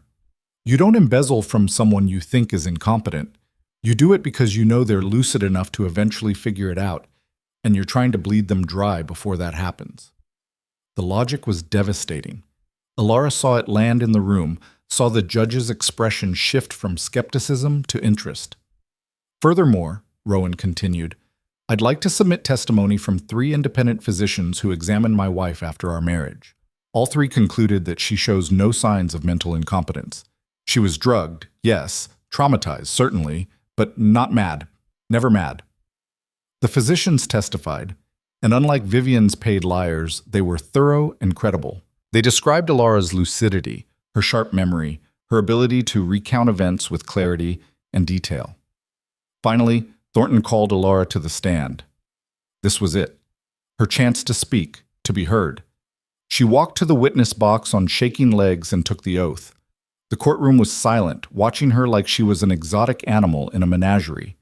Thornton began with gentle questions, her name, her age, her relationship to Vivian, establishing basic facts. Then she got to the heart of it. Lady Hale, can you describe your living conditions prior to your marriage? Elara took a breath. I was locked in a room, given drugged tea 3 times a day, told I was mad, that no one would believe me if I said otherwise. I was isolated, starved, and erased. Her voice strengthened. But I wasn't mad.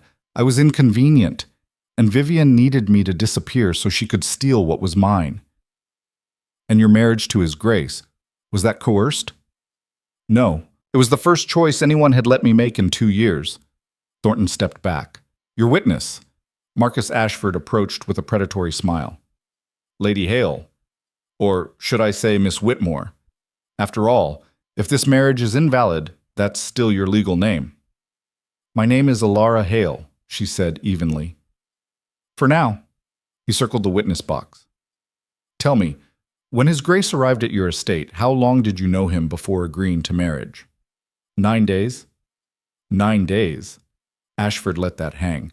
And in those 9 days, did you develop feelings for him? Fall in love, perhaps? No. The honesty seemed to catch him off guard. No? Then why marry him? Because he offered me a way out, and I took it. So you married a stranger for practical reasons, not love, not companionship, just escape. Yes. And you don't think that suggests impaired judgment? Desperation, at least? Elara met his eyes. I think it suggests I'm a survivor. I did what I had to do to stay alive. That's not madness, Mr. Ashford. That's strength. The courtroom stirred. She could feel the shift. Not victory, not yet, but possibility. Ashford pressed on, trying different angles. He brought up her sister's death, tried to get her to break down, asked leading questions about her emotional state, implied that grief had driven her to delusion. But Elara held firm. She answered every question with calm precision, didn't let him bait her, didn't give him the breakdown he was looking for. Finally, Ashford stepped back. No further questions. Elara returned to her seat. Rowan's hand found hers under the table, brief, reassuring. We're not done yet, he murmured. Pembroke called for closing arguments. Ashford gave a passionate speech about protecting vulnerable women from predatory men. Thornton countered with facts and evidence, laying out the fraud in brutal detail. Then the judge retired to deliberate. The wait was excruciating. Elara sat in an antechamber, unable to eat or drink or think about anything except the moment Pembroke would return and decide her entire future with a single word. An hour passed, then 2. Finally, the bailiff called them back. The courtroom was packed again, everyone straining to hear. Pembroke entered and took his seat, his expression unreadable. I have reviewed the evidence and testimony, he began. This is a complicated case involving serious allegations on both sides. However, after careful consideration, I have reached a conclusion. Elara's nails dug into her palms. The marriage between Lady Elara Whitmore and His Grace the Duke of Thornfield is valid. Lady Elara was of sound mind at the time of consent. The petition for annulment is denied. Relief flooded through Elara so fast it made her dizzy. Furthermore, Pembroke continued, I am ordering a full investigation into Lady Vivian Whitmore's financial dealings. If the allegations of fraud are substantiated, she will face criminal charges. Vivian went white as a sheet. This court is adjourned. The gavel fell. Elara stood on shaking legs. They'd won. Actually won. But before she could fully process it, Vivian was on her feet, pushing through the crowd toward them. Her face was a mask of fury. "This isn't over," she hissed at Elara. "You think you've won? You've won nothing. I'll appeal. You'll go to prison," Rowan said coldly. "For fraud, if not for murder." Vivian's eyes widened. "You can't prove—" "Not yet, but we will." He leaned in close. "Enjoy your freedom while it lasts, because I'm going to make sure you lose everything, the same way you tried to take everything from her." Vivian's composure shattered. "You self-righteous bastard! You think you're a hero? You're just a man who bought himself a broken wife to make himself feel better about the one he let die." Rowan went very still. For a moment, Elara thought he might actually strike Vivian, but then Elara stepped between them. "You're wrong," she said quietly. "I'm not broken. You tried to break me and you failed, and that's what terrifies you, because if I survived you, anyone can." She turned her back on Vivian and walked out of the courtroom with her head high. Rowan caught up to her on the courthouse steps. They stood in the cold winter sunlight, the city roaring around them. "We won," Elara said, like she couldn't quite believe it. "We did. What happens now?" Rowan looked at her, something unreadable in his expression. "Now we go home, and we figure out what comes next." But before they could move, a messenger pushed through the crowd, breathless and panicked. "Your Grace, there's been an incident. At your townhouse, a fire—" Elara's blood turned to ice. "What?" "The house is burning. They're saying it was arson." Smoke billowed black against the gray London sky, visible 3 streets away. Elara ran, her dress tangling around her legs, lungs burning with cold air and terror. Rowan was ahead of her, shoving through the gathering crowd with the single-minded focus of a man charging into battle. The townhouse was an inferno. Flames licked from the upper windows, glass shattering in the heat. The fire brigade had arrived, but their hoses were no match for the blaze. People stood in clusters, watching with the morbid fascination reserved for disasters that weren't theirs. "Mrs. Castell," Elara gasped, grabbing Rowan's arm. "The staff." "Out," someone said behind them. They turned to find the housekeeper herself, soot-streaked and shaking, wrapped in a borrowed cloak. "We all got out, barely." "What happened?" Rowan demanded. "Started in the study. Went up fast. Too fast to be natural." Mrs. Castell's voice trembled. "Someone broke in through the kitchen. I heard glass, went to investigate, and saw a man running. By the time I raised the alarm, half the house was burning." Elara's stomach dropped. The study, where they'd left all the documents, the evidence against Vivian. She met Rowan's eyes and saw the same realization. "She burned it," Elara said flatly. "All of it." "We have copies," Rowan started, but Mrs. Castell was shaking her head. "The safe in your bedchamber, Your Grace. I tried to get to it, but the stairs were already gone. Whatever was in there—" "Burned." Rowan's voice was hollow. "All the ledgers, the loan documents, everything we stole last night." They stood watching the house collapse in on itself, years of history and carefully built evidence turning to ash. Elara felt numb. They'd won in court only to have victory stolen by fire. Vivian had always been 3 steps ahead. "Where will you go?" Mrs. Castell asked. "You can't stay here." Rowan didn't answer. His jaw was set, eyes distant, calculating. "The club," he said finally. "I keep rooms at my club. We'll stay there tonight. Tomorrow we figure out next moves." But tomorrow came with its own disasters. The newspapers were brutal. Someone, Vivian, obviously, had fed them a story about the fire being divine retribution for fraud. The Iron Duke caught in his own trap. The mad heiress whose very presence brought destruction. The headlines screamed scandal.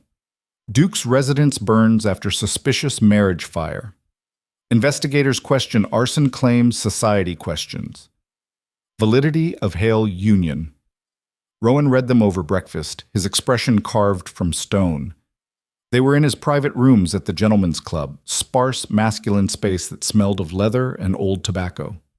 Elara sat across from him, coffee untouched, feeling like the walls were closing in again. "They're turning this around," she said, "making us look like the criminals." "Of course they are. It's what Vivian does best." Rowan tossed the paper aside.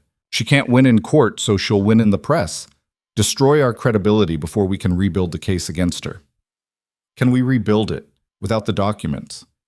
Pemberton kept some records at his office. Not everything, but enough to prove the basic fraud. The problem is, he stopped, jaw working. What? The problem is that now we look desperate, like we're the ones manufacturing evidence. The fire makes us appear guilty.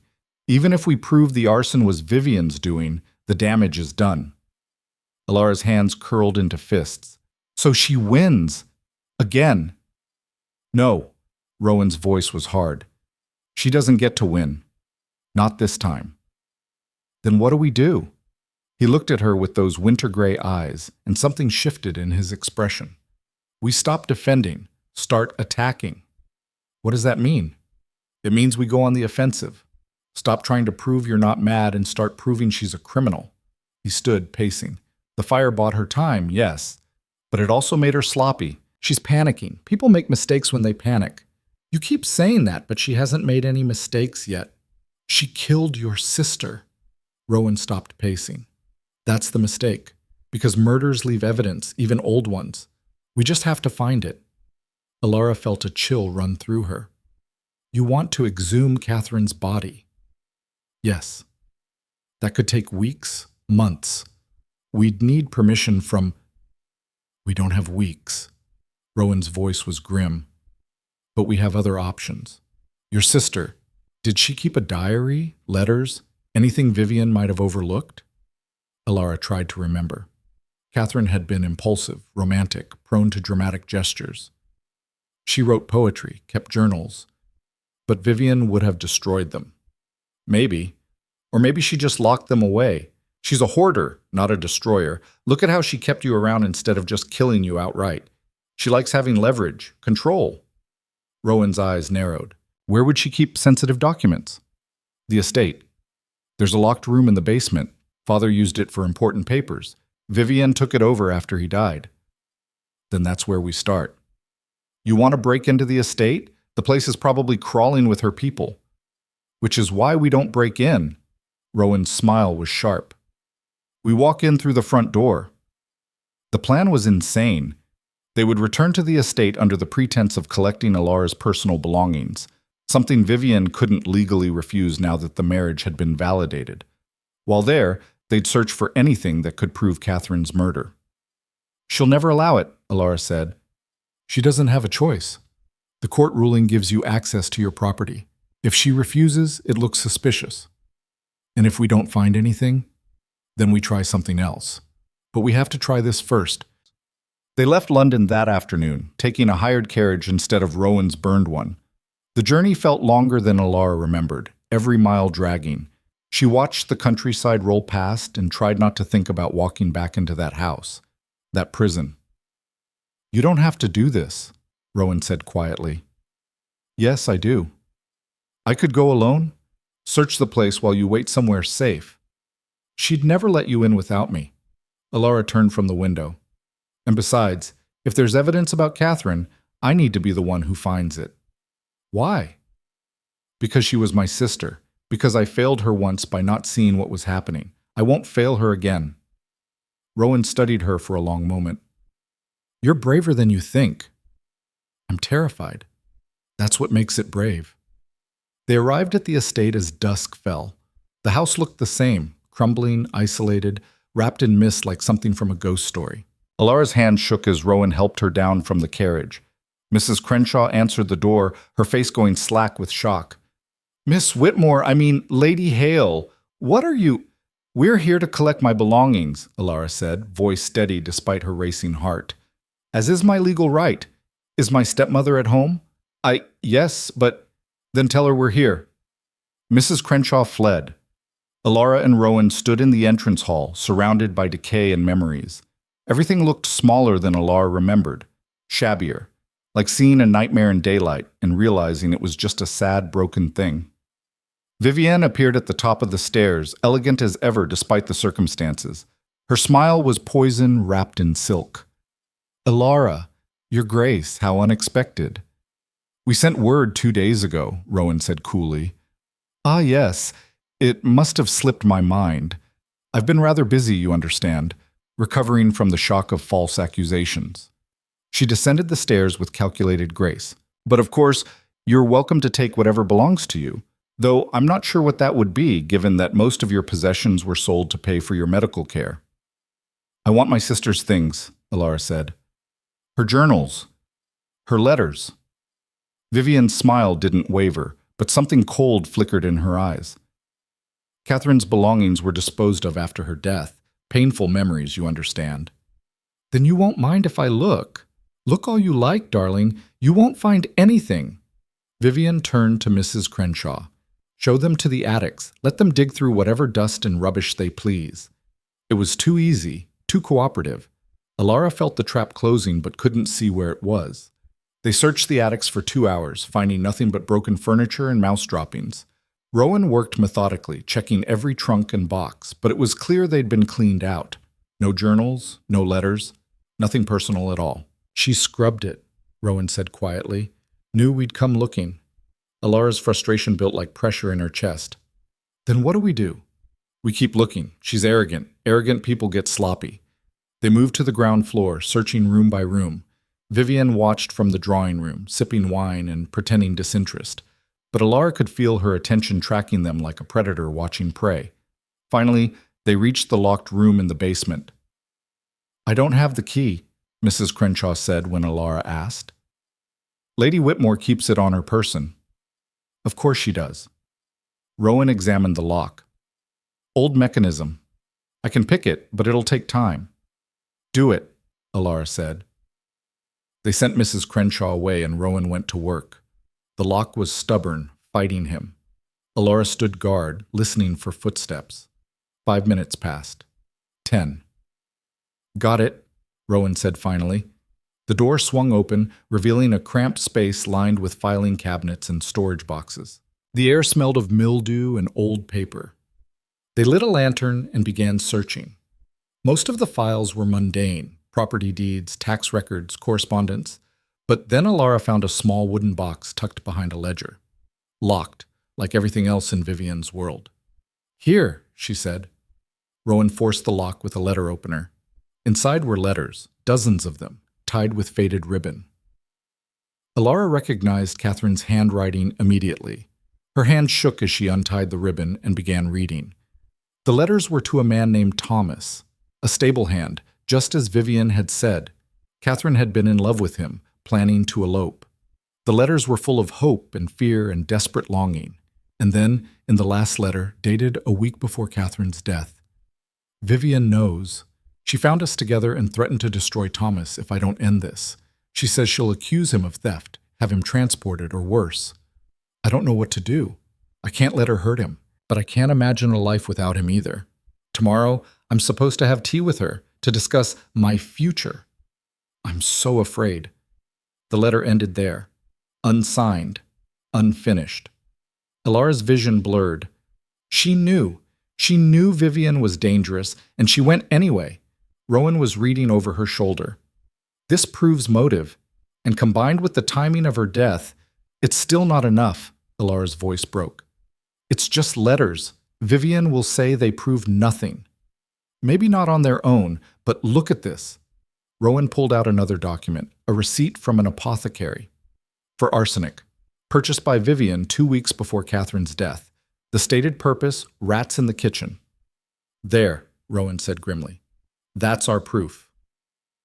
Footsteps on the stairs. They both looked up to see Vivian standing in the doorway, flanked by 2 men Elara didn't recognize. Large men, the kind hired for violence, not conversation. Did you really think I wouldn't know you were down here? Vivian's smile was cold. Mrs. Crenshaw reports everything to me. Always has. Rowan moved in front of Elara, his body a shield. We have evidence of murder. The letters, the arsenic receipt. It's over, Vivian. Is it?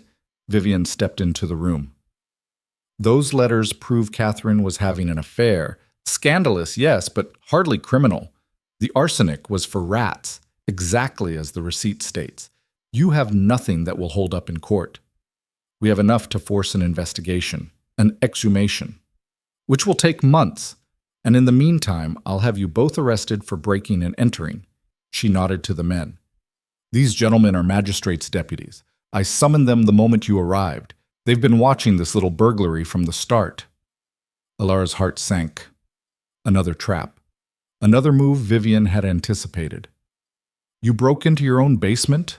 one of the deputies said skeptically. "I have legal access to this property," Elara said. "The court ruling doesn't give you permission to pick locks and steal documents," Vivian interrupted smoothly. "That's theft, darling. Felony theft. You and your husband will be arrested, tried, and convicted. And while you're in prison, I'll have the marriage annulled on grounds of criminal activity. Everything you fought for, gone." Rowan's hand found Elara's. Squeezed once. A signal. Then he turned to the deputies. "Gentlemen, before you make any arrests, I suggest you look at what we found." "Stolen property," Vivian snapped. "Inadmissible. Letters proving Lady Whitmore had motive to murder her stepdaughter. A receipt for poison purchased around the time of death. If you arrest us without investigating these, you'll be complicit in covering up a murder." The deputies exchanged glances. One of them stepped forward. "Let me see." Rowan handed over the letters and the receipt. The deputy read carefully, his expression darkening. "This is serious," he said to Vivian. "These allegations are fabrications by a desperate woman trying to escape justice," Vivian said. "My stepdaughter is mentally unstable. The courts nearly annulled her marriage for that very reason. You can't trust anything she says." "But we can trust physical evidence," the deputy said. "And this receipt is real, as are these letters. I'm afraid we'll need to take you in for questioning, Lady Whitmore." Vivian's composure cracked. "You're making a terrible mistake. I have friends, powerful friends. When they hear about this, then they'll hear you're being investigated for murder." The deputy gestured to his partner. "Escort Lady Whitmore to the carriage, please." It happened fast after that. Vivian was removed, still protesting, still threatening. The deputies took custody of the evidence, promising a full investigation, and Elara stood in the basement of her former prison, watching her tormentor finally face consequences. "We did it," she said, barely believing it. Rowan's arm came around her shoulders. "You did it." "We both did." "No." His voice was soft. "You're the one who survived her. You're the one who kept fighting. I just gave you the tools." Elara leaned into him, exhaustion crashing over her in waves. "What happens now?" "Now we go home. Let the law handle the rest." But home was a burned shell in London. They had nowhere to go. Rowan seemed to read her thoughts. "Thornfield," he said. "We'll go to Thornfield. It's defensible, and far enough from London that we can breathe."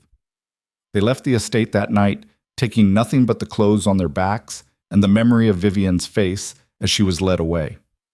The carriage rattled north through darkness, and Elara felt something loosen in her chest. Not victory, not yet, but possibility. The journey to Northumberland took 5 days. They traveled slowly, stopping at coaching inns and small towns, letting the miles put distance between them and London. News followed them. Garbled reports of Vivian's arrest, wild speculation about the case, breathless scandal about the Iron Duke and his controversial bride. But the farther north they got, the less people cared. Up here, titles meant less than survival. The land was harder, the people tougher. No one had time for London gossip when winter was coming. Thornfield appeared on the 6th day, solid and dark against the moorland. Home, Rowan had called it. Elara was starting to understand why. It wasn't beautiful, wasn't welcoming, but it was permanent, unshakable. Mrs. Good met them at the door, her face creasing with relief. "Your Grace, Lady Hale, thank heaven you're safe. We heard about the fire." "We're fine," Rowan said. "How's the estate?"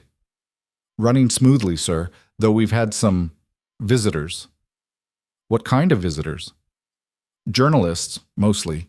Asking questions about Lady Hale. I sent them away, but they keep coming back." Elara's stomach sank. "They followed us here?" "Not yet," Mrs. Good said. "But they will. London's hungry for this story." Rowan's jaw tightened.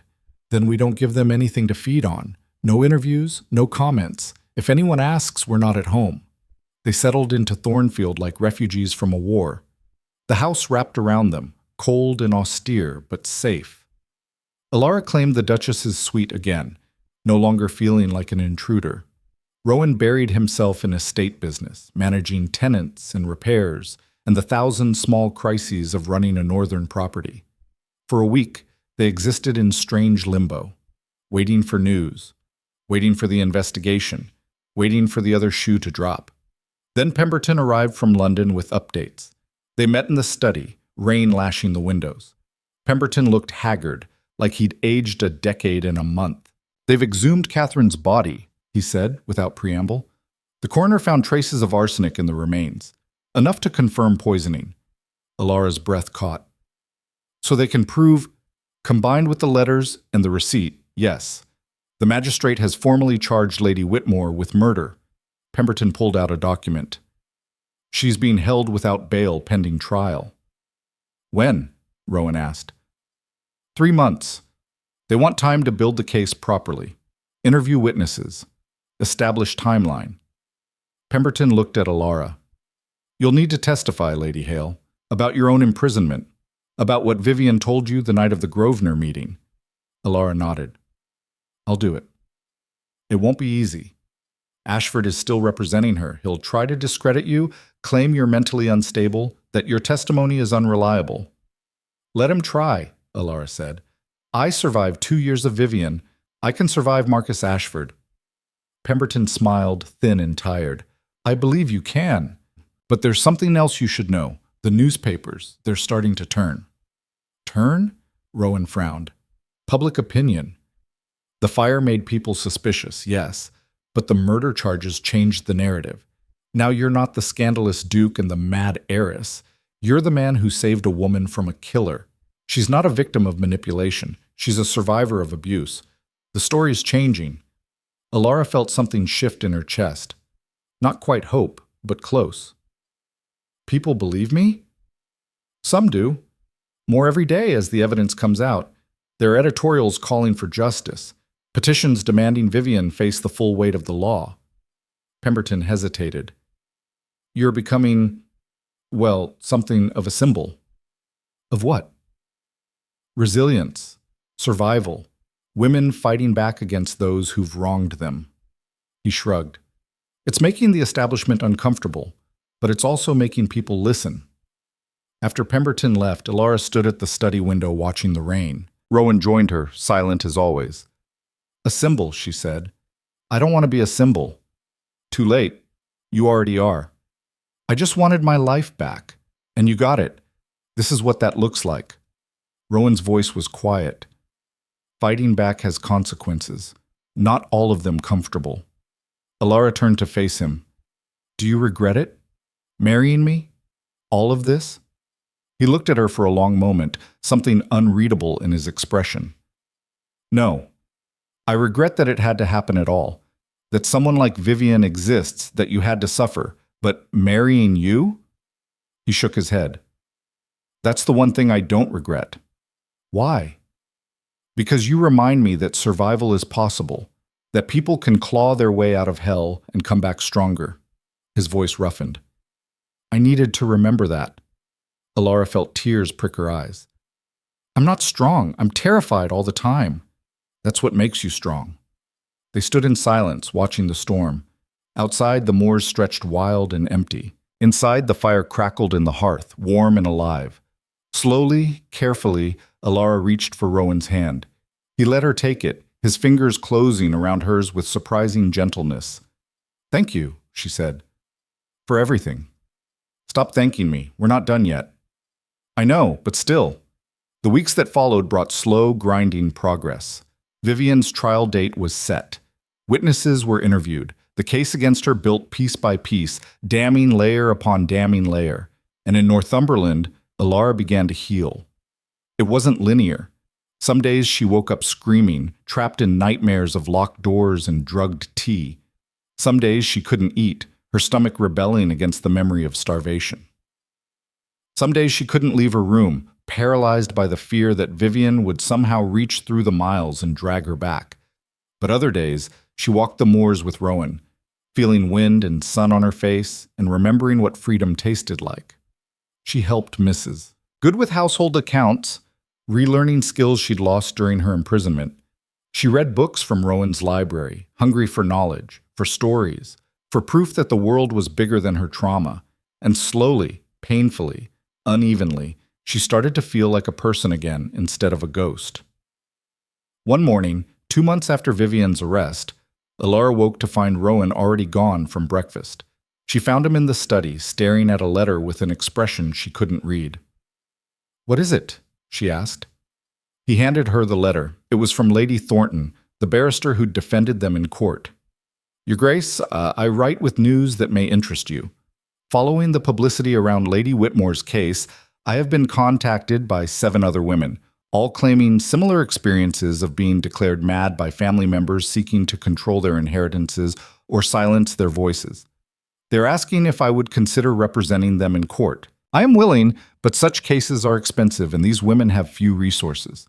I know this is an imposition, but given your involvement in exposing such practices, I wondered if you might consider funding a legal defense fund for women in similar circumstances. Your name attached to such a venture would lend it credibility and protection. Please advise. Regards, E. Thornton." Elara read it twice, her heart pounding. 7 women. There are 7 others.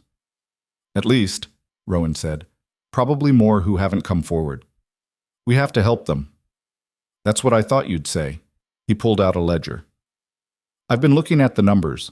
Between your restored inheritance and my own resources, we could fund something substantial. Not just legal defense, but medical evaluations, safe housing, support." Elara stared at him. "You've already planned this." "I started planning it the day we won in court. I just wasn't sure you'd want to be involved." "Of course I want to be involved. This is—" She stopped, overwhelmed. "This is everything." "It's also dangerous," Rowan warned. "We'll be making enemies. Powerful men don't like being challenged. They'll fight back." "Let them." Elara's voice was steel.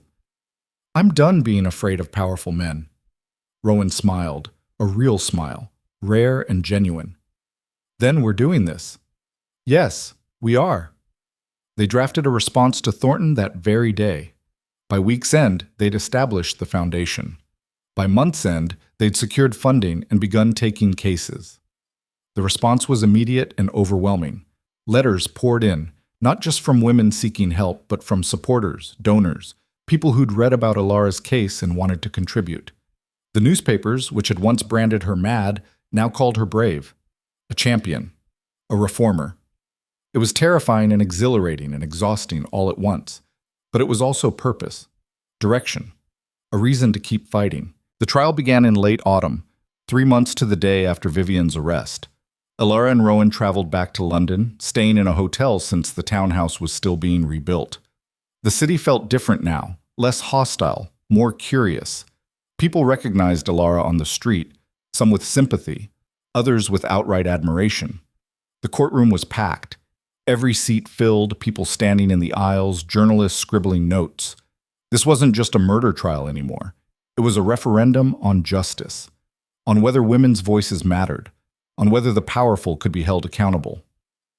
Vivian sat at the defendant's table, composed as ever despite the circumstances. She wore black again, playing the grieving stepmother even now. Marcus Ashford sat beside her, his expression confident. But when the prosecutor called Elara to the stand, something shifted. Elara walked to the witness box with her head high. She'd practiced this, rehearsed every answer. But standing here, swearing to tell the truth, she realized she didn't need a script. She just needed to tell her story. The prosecutor led her through it gently. The imprisonment, the drugs, the systematic erasure of her identity. Then he asked about the night at the Grosvenor Hotel. Elara took a breath and recounted it. Vivian's confession, the casual admission of murder, the threats. "And you're certain that's what she said?" the prosecutor asked. "I'm certain." "No doubt in your mind?" "None." Ashford stood for cross-examination, his smile sharp. "Lady Hale, you spent 2 years under medical supervision for mental instability. Is that correct?" "I spent 2 years being drugged and imprisoned," Elara corrected. "There's a difference." The doctors who treated you disagreed. The doctors who were paid by my stepmother to lie disagreed. 3 independent physicians confirmed I was never mentally ill. But you were grieving, traumatized, in a fragile state. I was surviving. Elara met his eyes. And I'm still here. That's all the proof I need. Ashford tried different angles, questioned her memory, implied she'd fabricated the confession, suggested the letters were forgeries. But Elara held firm. She answered every question with calm precision, didn't let him bait her, didn't give him the breakdown he wanted. When she stepped down, she could feel the room's energy shift. This wasn't a mad woman spouting delusions. This was a credible witness telling an ugly truth. The prosecution called more witnesses.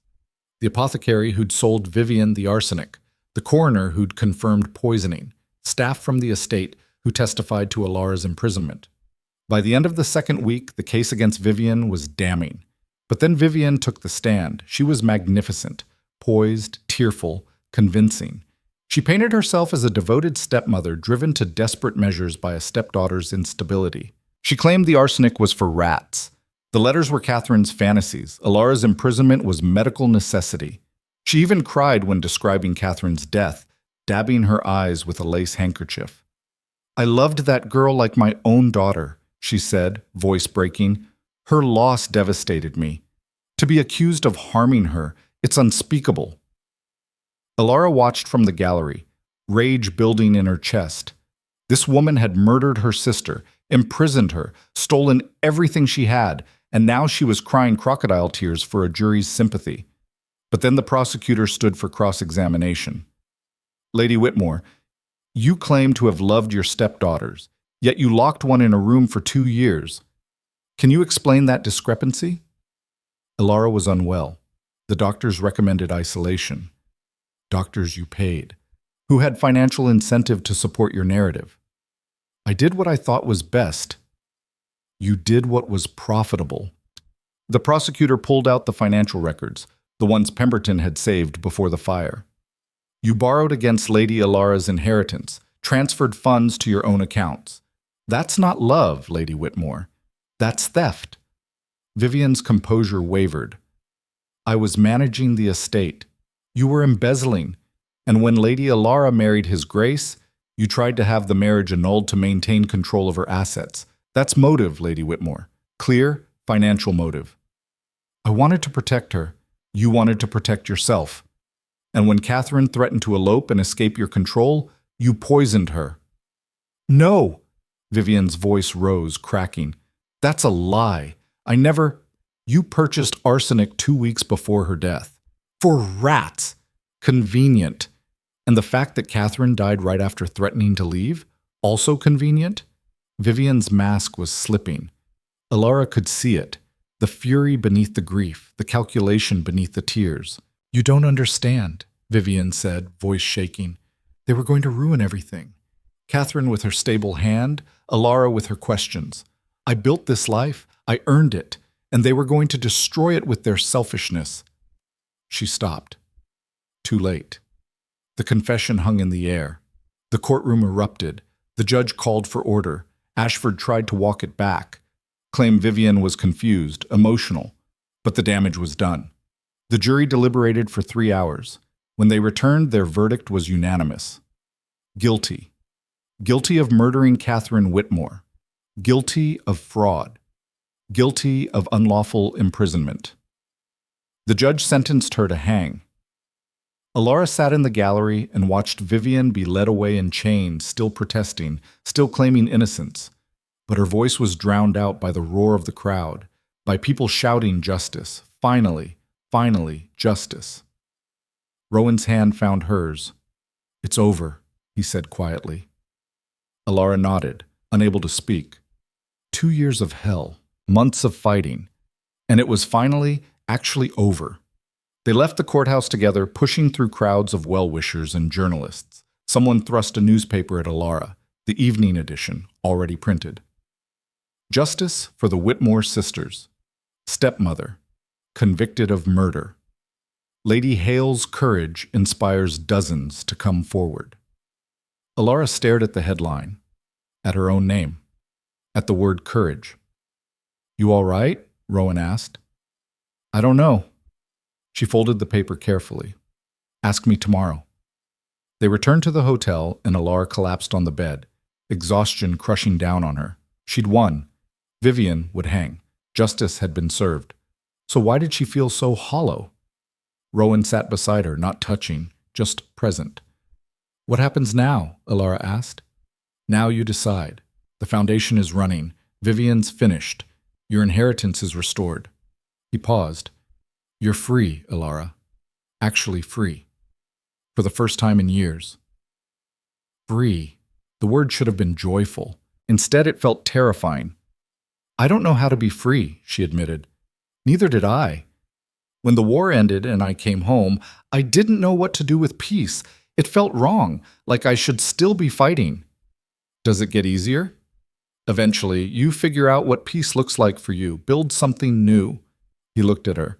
And you don't have to do it alone. Elara met his eyes, saw the truth there. This marriage had started as a transaction, but somewhere along the way, it had become something else. Not love, maybe. Not yet. But partnership. Trust. The foundation of something real. I want to keep fighting, she said. The foundation, the other women. I want to help them. Then we will. You don't have to. I know. I want to. Rowan's voice was quiet. You were right that first night, about me trying to fix what I couldn't fix for my wife. But this isn't about her anymore. This is about making sure no one else has to go through what you did. That matters. Elara felt tears well up. Not sad tears, but something else. Relief, maybe, or hope. Thank you, she said. Stop thanking me. Make me. He smiled, a real smile, warm and genuine. And for the first time since she'd met him, Elara saw not the Iron Duke, but just Rowan, a man who'd lost and survived and was still trying to do better. She reached for his hand. He let her take it. Outside, London roared with news of the verdict. Inside, two broken people sat together in the quiet, beginning the long, difficult work of healing. The invitation arrived 3 weeks after the verdict. Elara found it on the breakfast table, propped against the teapot like a small act of aggression. Heavy cream paper, embossed lettering, the kind of formal elegance that screamed old money and older grudges. Lady Elara Hale, Duchess of Thornfield, and His Grace the Duke of Thornfield are cordially invited to the winter ball hosted by the Dowager Countess of Ashford, December 18th, 1847. She stared at it, coffee going cold in her cup. It's a trap, Rowan said from behind his newspaper. Obviously. You don't have to go. I know, but her fingers traced the edge of the invitation anyway. The Ashford Ball was the social event of the season, the place where reputations were made or destroyed, where society's elite gathered to see and be seen. An invitation was power. Acceptance meant legitimacy. Refusal meant cowardice. She wants to humiliate us, Elara said. Put us on display. Show everyone that despite the trial, despite everything, we're still outsiders. Probably. Rowan set down his paper. The Dowager has always been Marcus Ashford's greatest ally. She'll have filled that ballroom with people who think Vivian was wronged. People who believe you manipulated the courts. So we shouldn't go. I didn't say that. His smile was sharp. I said it's a trap. But sometimes walking into a trap is the only way to disarm it. Elara looked at him. You want to go. I want to watch you walk into that ballroom and make them all choke on their champagne, but it's your choice. Her choice. That was the thing, wasn't it? For 2 years, every choice had been stolen. Now she had them back, and each one felt weighted with consequence. We go, she said finally, and we make sure they never forget it. The weeks leading up to the ball were consumed by preparation, not just gowns and jewelry, though Madame Bisset descended on Thornfield with an army of assistants and enough fabric to outfit a regiment, but strategy. Society is a battlefield, Lady Thornton explained during one of her visits. She'd become an unexpected ally, advising Elara on navigation through the minefield of elite London. You've won in court. Now you need to win in the court of public opinion. That means being untouchable, unimpeachable, perfect. I'm not perfect, Elara said. Then fake it, because the moment you show weakness, they'll tear you apart. Elara spent hours learning to navigate social warfare, the right way to enter a room, how to deflect insults with a smile, which conversations to engage and which to gracefully sidestep. It was exhausting and ridiculous and absolutely necessary. Meanwhile, the foundation grew.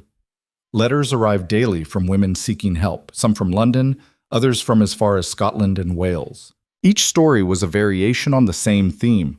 Women declared mad by husbands, fathers, brothers who wanted them silenced. Women drugged and imprisoned and erased. Elara read every letter, funded every case she could. The Foundation's offices in London were small but efficient, staffed by women who'd escaped similar circumstances and wanted to help others do the same. It was overwhelming, but it was also purpose, proof that her suffering hadn't been meaningless. One afternoon, a letter arrived that made her hands shake. Lady Hale, my name is Margaret Thorne. You don't know me, but I know you. I read about your trial, about what you survived. I've been locked in my husband's estate for 3 years. He tells everyone I'm hysterical, delusional. The doctors he pays say the same. I've tried to escape twice. Both times he found me and brought me back. I don't know if this letter will reach you. I don't know if you can help. But I had to try.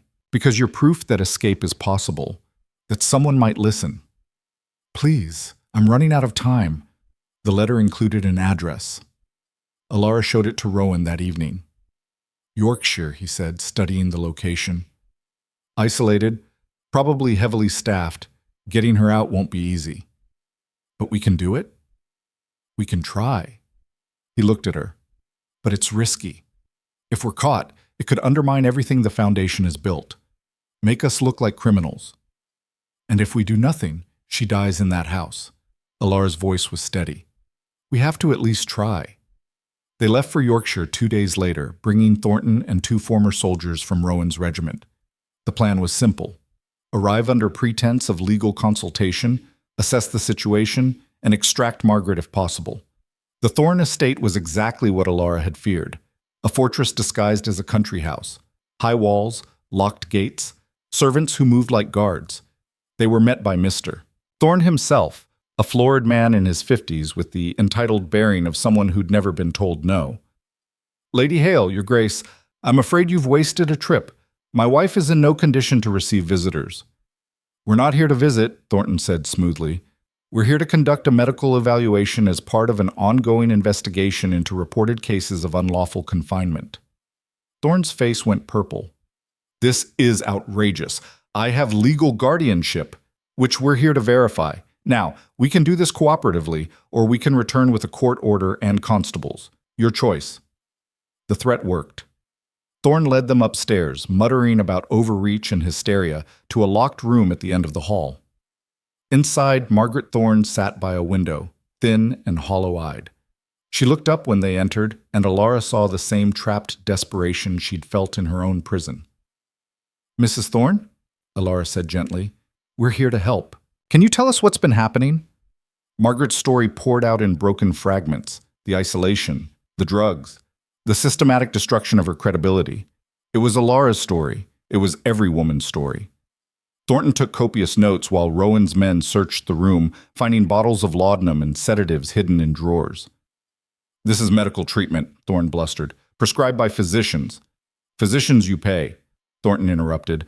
We'll be interviewing them as well. In the meantime, Mrs. Thorne is coming with us. We're placing her under protective custody pending a full investigation. You can't. We can, and we are.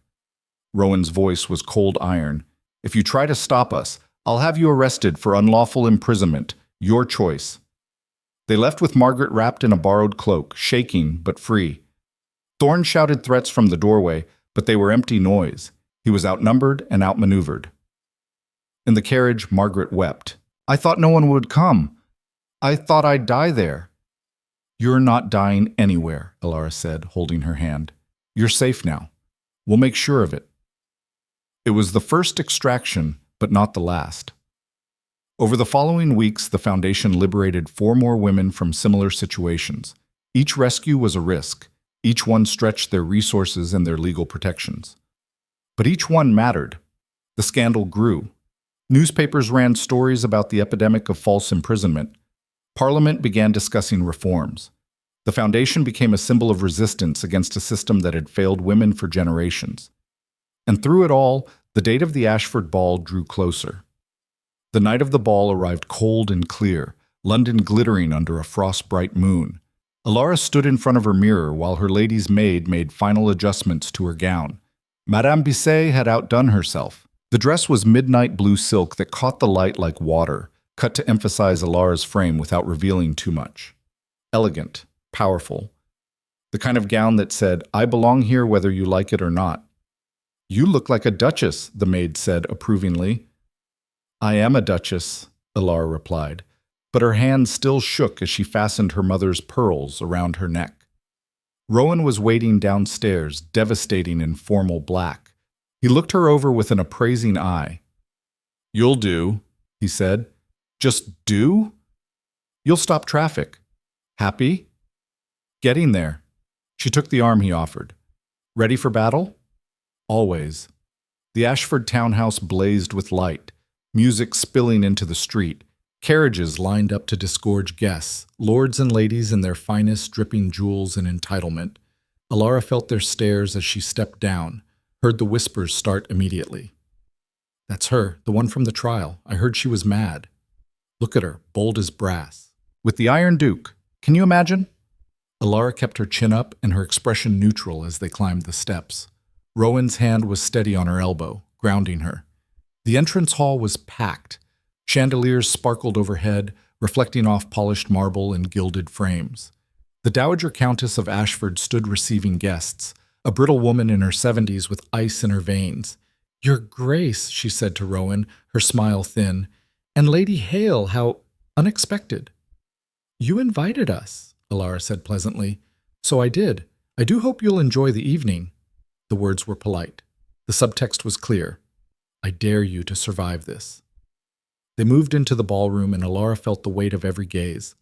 Hundreds of people, all watching, waiting to see her stumble, waiting for proof that she was as mad and inappropriate as the gossip suggested. "Breathe," Rowan murmured. She breathed. The first hour was brutal. People approached with false sympathy and thinly veiled insults. How brave of her to show her face.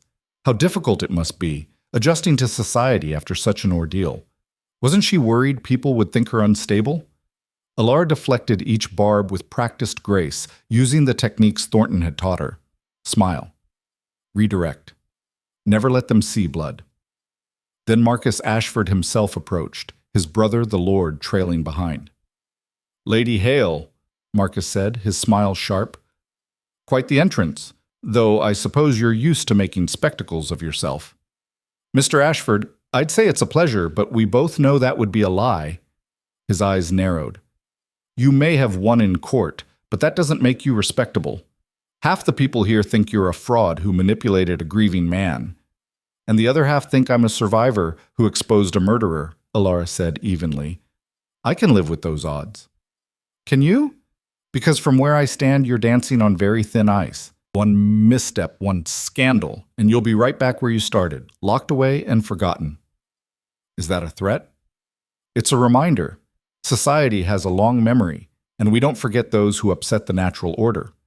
Rowan stepped forward, putting himself between Elara and Marcus. "If you're quite finished posturing, Ashford, my wife and I have better things to do than listen to your bitterness." "This isn't over," Marcus said. "Yes, it is. You just haven't accepted it yet." They moved away, leaving Marcus fuming. Elara's hands were shaking again, but this time with anger rather than fear. "He's right about one thing," she said quietly. "They're never going to accept me." "They don't have to accept you. They just have to respect you. There's a difference." The orchestra struck up a waltz. Rowan offered his hand. "Dance with me." "I'm not sure—" "Dance with me," he repeated. "Show them you're not afraid." Elara took his hand and let him lead her to the floor. The music swelled around them, and for a moment the room fell silent, watching. Then Rowan pulled her into the waltz.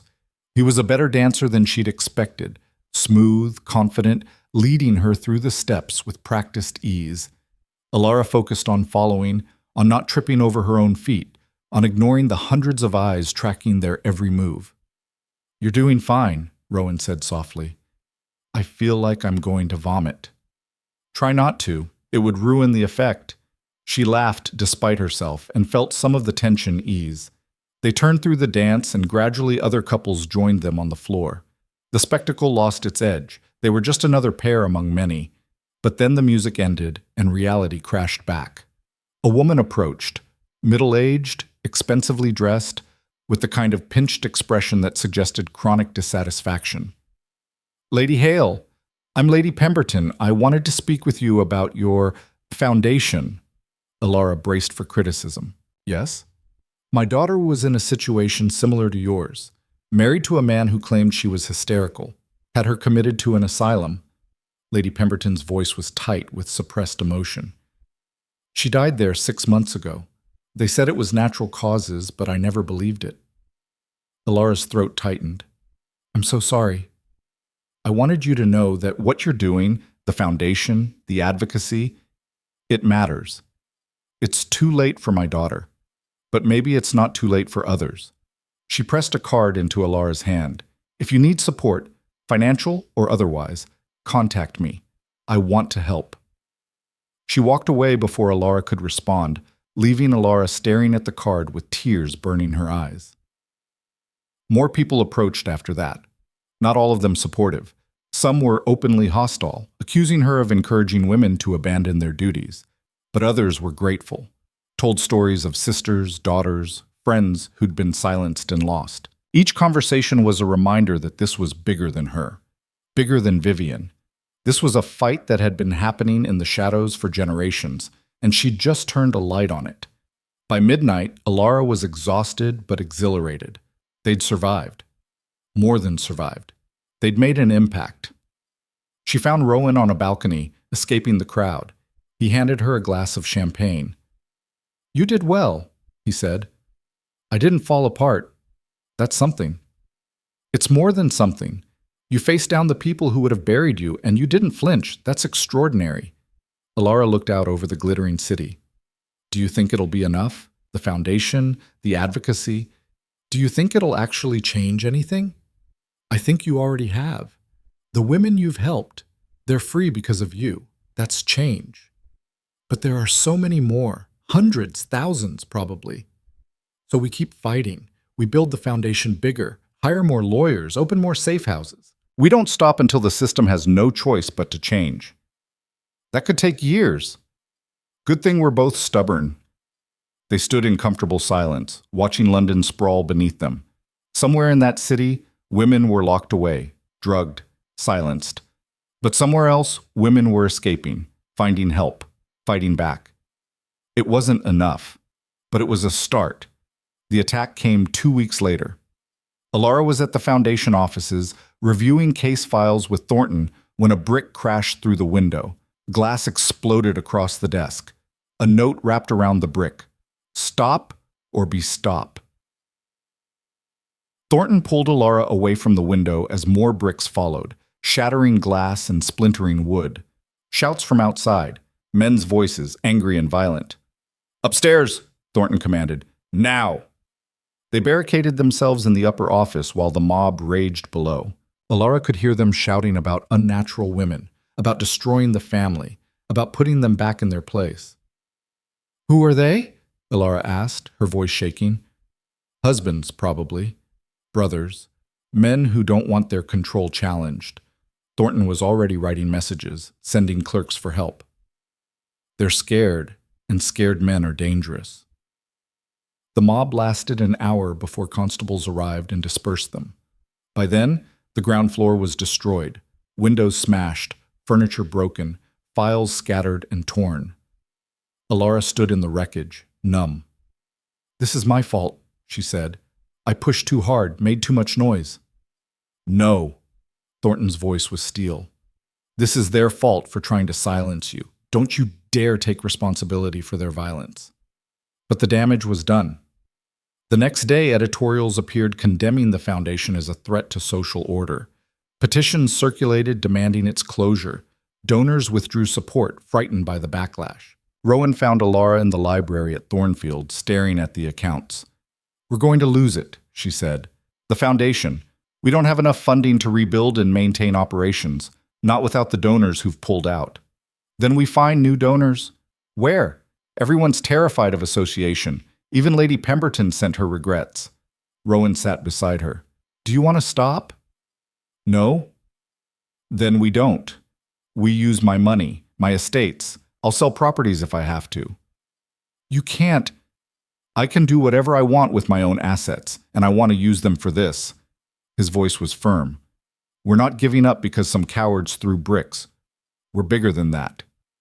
Elara looked at him, this hard, difficult man who'd pulled her from a tower and given her a choice, who'd married her for practical reasons but fought beside her anyway, who'd become something she hadn't expected, a true partner. Why are you doing this? She asked. Really? Rowan was quiet for a long moment. Because watching you fight reminded me how. After my wife died, I gave up, buried myself in work and grief and told myself it was enough. But it wasn't. I was just existing, going through motions. He looked at her. You showed me there's still something worth fighting for. That survival isn't the same as living. I'm not her, Elara said quietly. I can't replace what you lost. I know. I don't want you to. He reached for her hand. I want you to be you, fierce and stubborn and refusing to stay down. That's enough. Elara felt tears prick her eyes. I think I'm falling in love with you, which is ridiculous because this was supposed to be a practical arrangement. Ridiculous, Rowan agreed, but he was smiling. I think I'm falling in love with you too. They sat together in the firelight, hands clasped, while outside the winter wind howled across the moors. The foundation rebuilt. It took months, but slowly, carefully, they restored what had been destroyed. New donors emerged, women mostly, who'd been inspired by Elara's refusal to quit. The offices reopened with better security and more staff. And the work continued. By spring, they'd helped 30 women escape unlawful confinement. By summer, Parliament had passed the first reforms, laws requiring independent medical evaluations before a woman could be committed, restrictions on guardianship, protection for married women's property. It wasn't perfect. The system still favored men, still silenced women more often than it protected them. But it was progress. Tangible, measurable progress. Elara testified before Parliament twice, speaking about her own experience and the patterns they documented through the Foundation's cases. She faced down skeptical lords and hostile questioning with the same steady composure she'd learned in Vivian's trial. And slowly, grudgingly, they listened. One afternoon in late summer, Elara returned to the estate where she'd been imprisoned. The property had been sold, her inheritance finally restored and reinvested into the foundation and legitimate holdings. The new owners were a young couple who had no idea of the house's history. Elara stood in what had been her prison room. It looked different now, bright, airy, filled with children's toys. The window she'd poured drugged tea through was open, curtains billowing in the breeze. Are you all right? Rowan asked from the doorway. I don't know. Elara turned in a slow circle. I thought coming back would feel, I don't know, triumphant maybe, or terrifying, but it just feels sad. All that suffering in this small, ordinary room. It's not ordinary, it's where you survived. That makes it extraordinary. I want to burn it down. We could arrange that. Elara laughed, surprised. You're serious? Completely. If it would help you move on, I'd burn the whole estate to the ground. She considered it. The appeal of watching the building that had held her prisoner collapse in flames. But then she looked at the children's toys, heard laughter from downstairs. No, she said. Let it be something new. Let other people have happy memories here. That's better revenge than fire. They left the estate and didn't look back. A year after Vivian's execution, Elara stood on the steps of Parliament, addressing a crowd that had gathered to support the Women's Rights to Medical Autonomy Act. The bill would require consent for medical treatment, prohibit forced institutionalization without multiple independent evaluations, and establish penalties for physicians who falsely certified women as insane. It was sweeping, radical, and it had a real chance of passing. For too long, Elara said, her voice carrying over the crowd, women have been silenced by those who claim to protect them. locked away, drugged, erased. We were told it was for our own good, that we were too fragile, too emotional, too unstable to govern ourselves. The crowd murmured agreement. But we're not fragile, we're survivors, and we're done being silent. Cheers erupted. Elara looked out at the sea of faces, women and men, young and old, all united in demanding change. She saw Margaret Thorne in the front row, healthy and strong. Saw Lady Thornton beside her, fierce as ever. Saw dozens of women the foundation had helped, all of them free now, all of them fighting. Rowan stood at the edge of the crowd, watching her with something like pride. The bill passed 3 weeks later.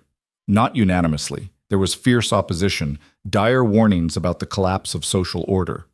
But it passed. Real, enforceable law. Elara and Rowan celebrated quietly at Thornfield, just the two of them and a bottle of very good wine. "We did it," Elara said, still not quite believing it. "You did it. I just provided funding and moral support." "You did more than that." She set down her glass. "You gave me a choice when I had none. You fought beside me when you could have walked away. I fell in love with you," Rowan finished.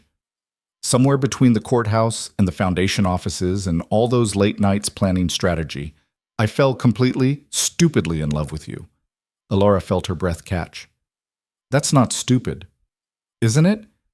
I married you as a transaction, told myself it was practical, logical, and then you had to go and be extraordinary. I'm not. You are. You're the strongest person I've ever met. You survived hell and came out fighting. You changed laws, changed lives. You're magnificent, Elara, and I love you, completely." Elara crossed to him, framed his face in her hands. "I love you too. Not because you saved me. I didn't save you. You saved yourself. But because you saw me as a person when everyone else saw a problem. Because you gave me the space to be angry and scared and imperfect. Because you fight beside me instead of for me." She kissed him, soft and certain. "I love you, Rowan Hale, and I choose you. Every day, I choose you." He kissed her back deep and thorough, and for a moment the world narrowed to just this. Two people who'd found each other in the wreckage and built something new. 5 years later, the foundation operated in 12 cities across England. They'd helped over 300 women escape unlawful imprisonment, prosecuted 40 cases of fraud and abuse, and successfully lobbied for 6 major legal reforms. Elara split her time between the London offices and Thornfield, where she and Rowan had built a life that was messy and complicated and real. They fought sometimes, loud, passionate arguments about strategy and resources and whose turn it was to deal with the accounts. But they also laughed, built things together, fell asleep in each other's arms after long days of work. It wasn't the fairy tale Elara had been taught to want. It was better. It was earned. She stood in the rebuilt study of Rowan's London townhouse, the one that had burned, now restored and stronger than before, reviewing applications for the Foundation's newest initiative, a training program for women studying law. A knock at the door.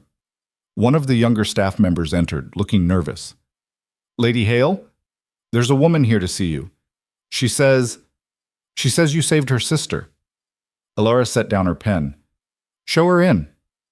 The woman who entered was maybe 30, well-dressed but with haunted eyes that Elara recognized immediately. The eyes of someone who'd seen too much. "Lady Hale, thank you for seeing me. My name is Sarah Whitfield. 3 years ago, you helped free my sister from an asylum where she'd been committed by her husband. She's alive because of you." Elara's throat tightened. "I'm glad we could help. How is she?" "Thriving. She's remarried, has a child now. She's happy." Sarah's voice wavered. "But there are others. So many others still trapped. I want to help. I want to do what you do. Fight for them. It's not easy work. I know, but it matters. And I need to do something that matters." Elara looked at this woman, another survivor, another fighter, and saw herself 5 years ago, broken and angry and desperate to make the suffering mean something. "Then welcome to the fight," Elara said. "We can always use another soldier." Sarah smiled, relieved and determined. "Where do I start?" "Here," Elara handed her a stack of case files. "Read these. Then we'll talk about which ones we can take." As Sarah settled in to read, Elara moved to the window. Outside, London bustled with life. Carriages and street vendors and people going about their ordinary days. Somewhere in that city, women were still trapped, still suffering, but somewhere else, women were escaping, finding help, fighting back. The work would never be finished. There would always be another case, another battle, another person who needed saving, but Elara was ready for it. She'd stopped being the woman who survived and become the woman who fought, who built, who changed the world one case at a time. She'd been buried alive and clawed her way out, and now she was making sure no one else stayed buried. Rowan appeared in the doorway, 2 cups of tea in hand. He'd learned her rhythms, knew when she needed a break even if she didn't. "New recruit?" he asked, nodding at Sarah. "Former victim, now fighter." "The best kind." He handed her a cup. "There's a letter from Margaret. She's opening a safe house in York, wants to know if we can help with funding." "We can." "And Lord Pemberton's committee is meeting next week about the education reforms. They want your testimony." "I'll be there." Rowan studied her. "You're tired." "I'm always tired." "Take a break. We can manage for a day." "No, we can't. There's too much Elara." He set down his cup and took her hands. "The work will always be there. You don't have to carry all of it alone. That's what the foundation is for." "What I'm for." She leaned into him, feeling the solid warmth of his presence. "I'm afraid if I stop, even for a moment, someone will slip through the cracks. Then we build a better net. But you can't save everyone by exhausting yourself. You matter too." It was a lesson Elara was still learning, that she was allowed to rest, to heal, to be something other than a warrior. But slowly, with Rowan's help, she was getting there. "One day," she said, "I'll take one day off. We'll go to Thornfield, and I'll do nothing but read and walk the moors. I'll hold you to that." "I know you will." They stood together in the study, surrounded by the evidence of their work, files and letters, and proof that the fight was making a difference. Outside, the world turned. Inside, 2 people who'd survived the unsurvivable held each other and planned their next battle. Because that was love too.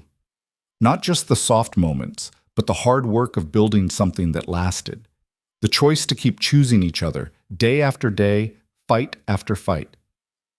Elara had started as a forgotten woman in a tower, a ghost, a victim. She'd become a duchess, a reformer, a force that had rewritten the rules. But more than that, she'd become herself. Fully, fiercely, unapologetically herself. And that was the greatest victory of all. Years from now, people would tell her story. The woman who was buried alive and clawed her way out, who turned her trauma into purpose and her suffering into change, who looked at a broken system and demanded better. They'd call her brave, revolutionary, a symbol. But Elara knew the truth. She was just a woman who'd refused to stay down, who'd chosen to fight instead of fade, who'd taken every weapon used against her and turned it into armor. She was a survivor who became a warrior, and she was just getting started.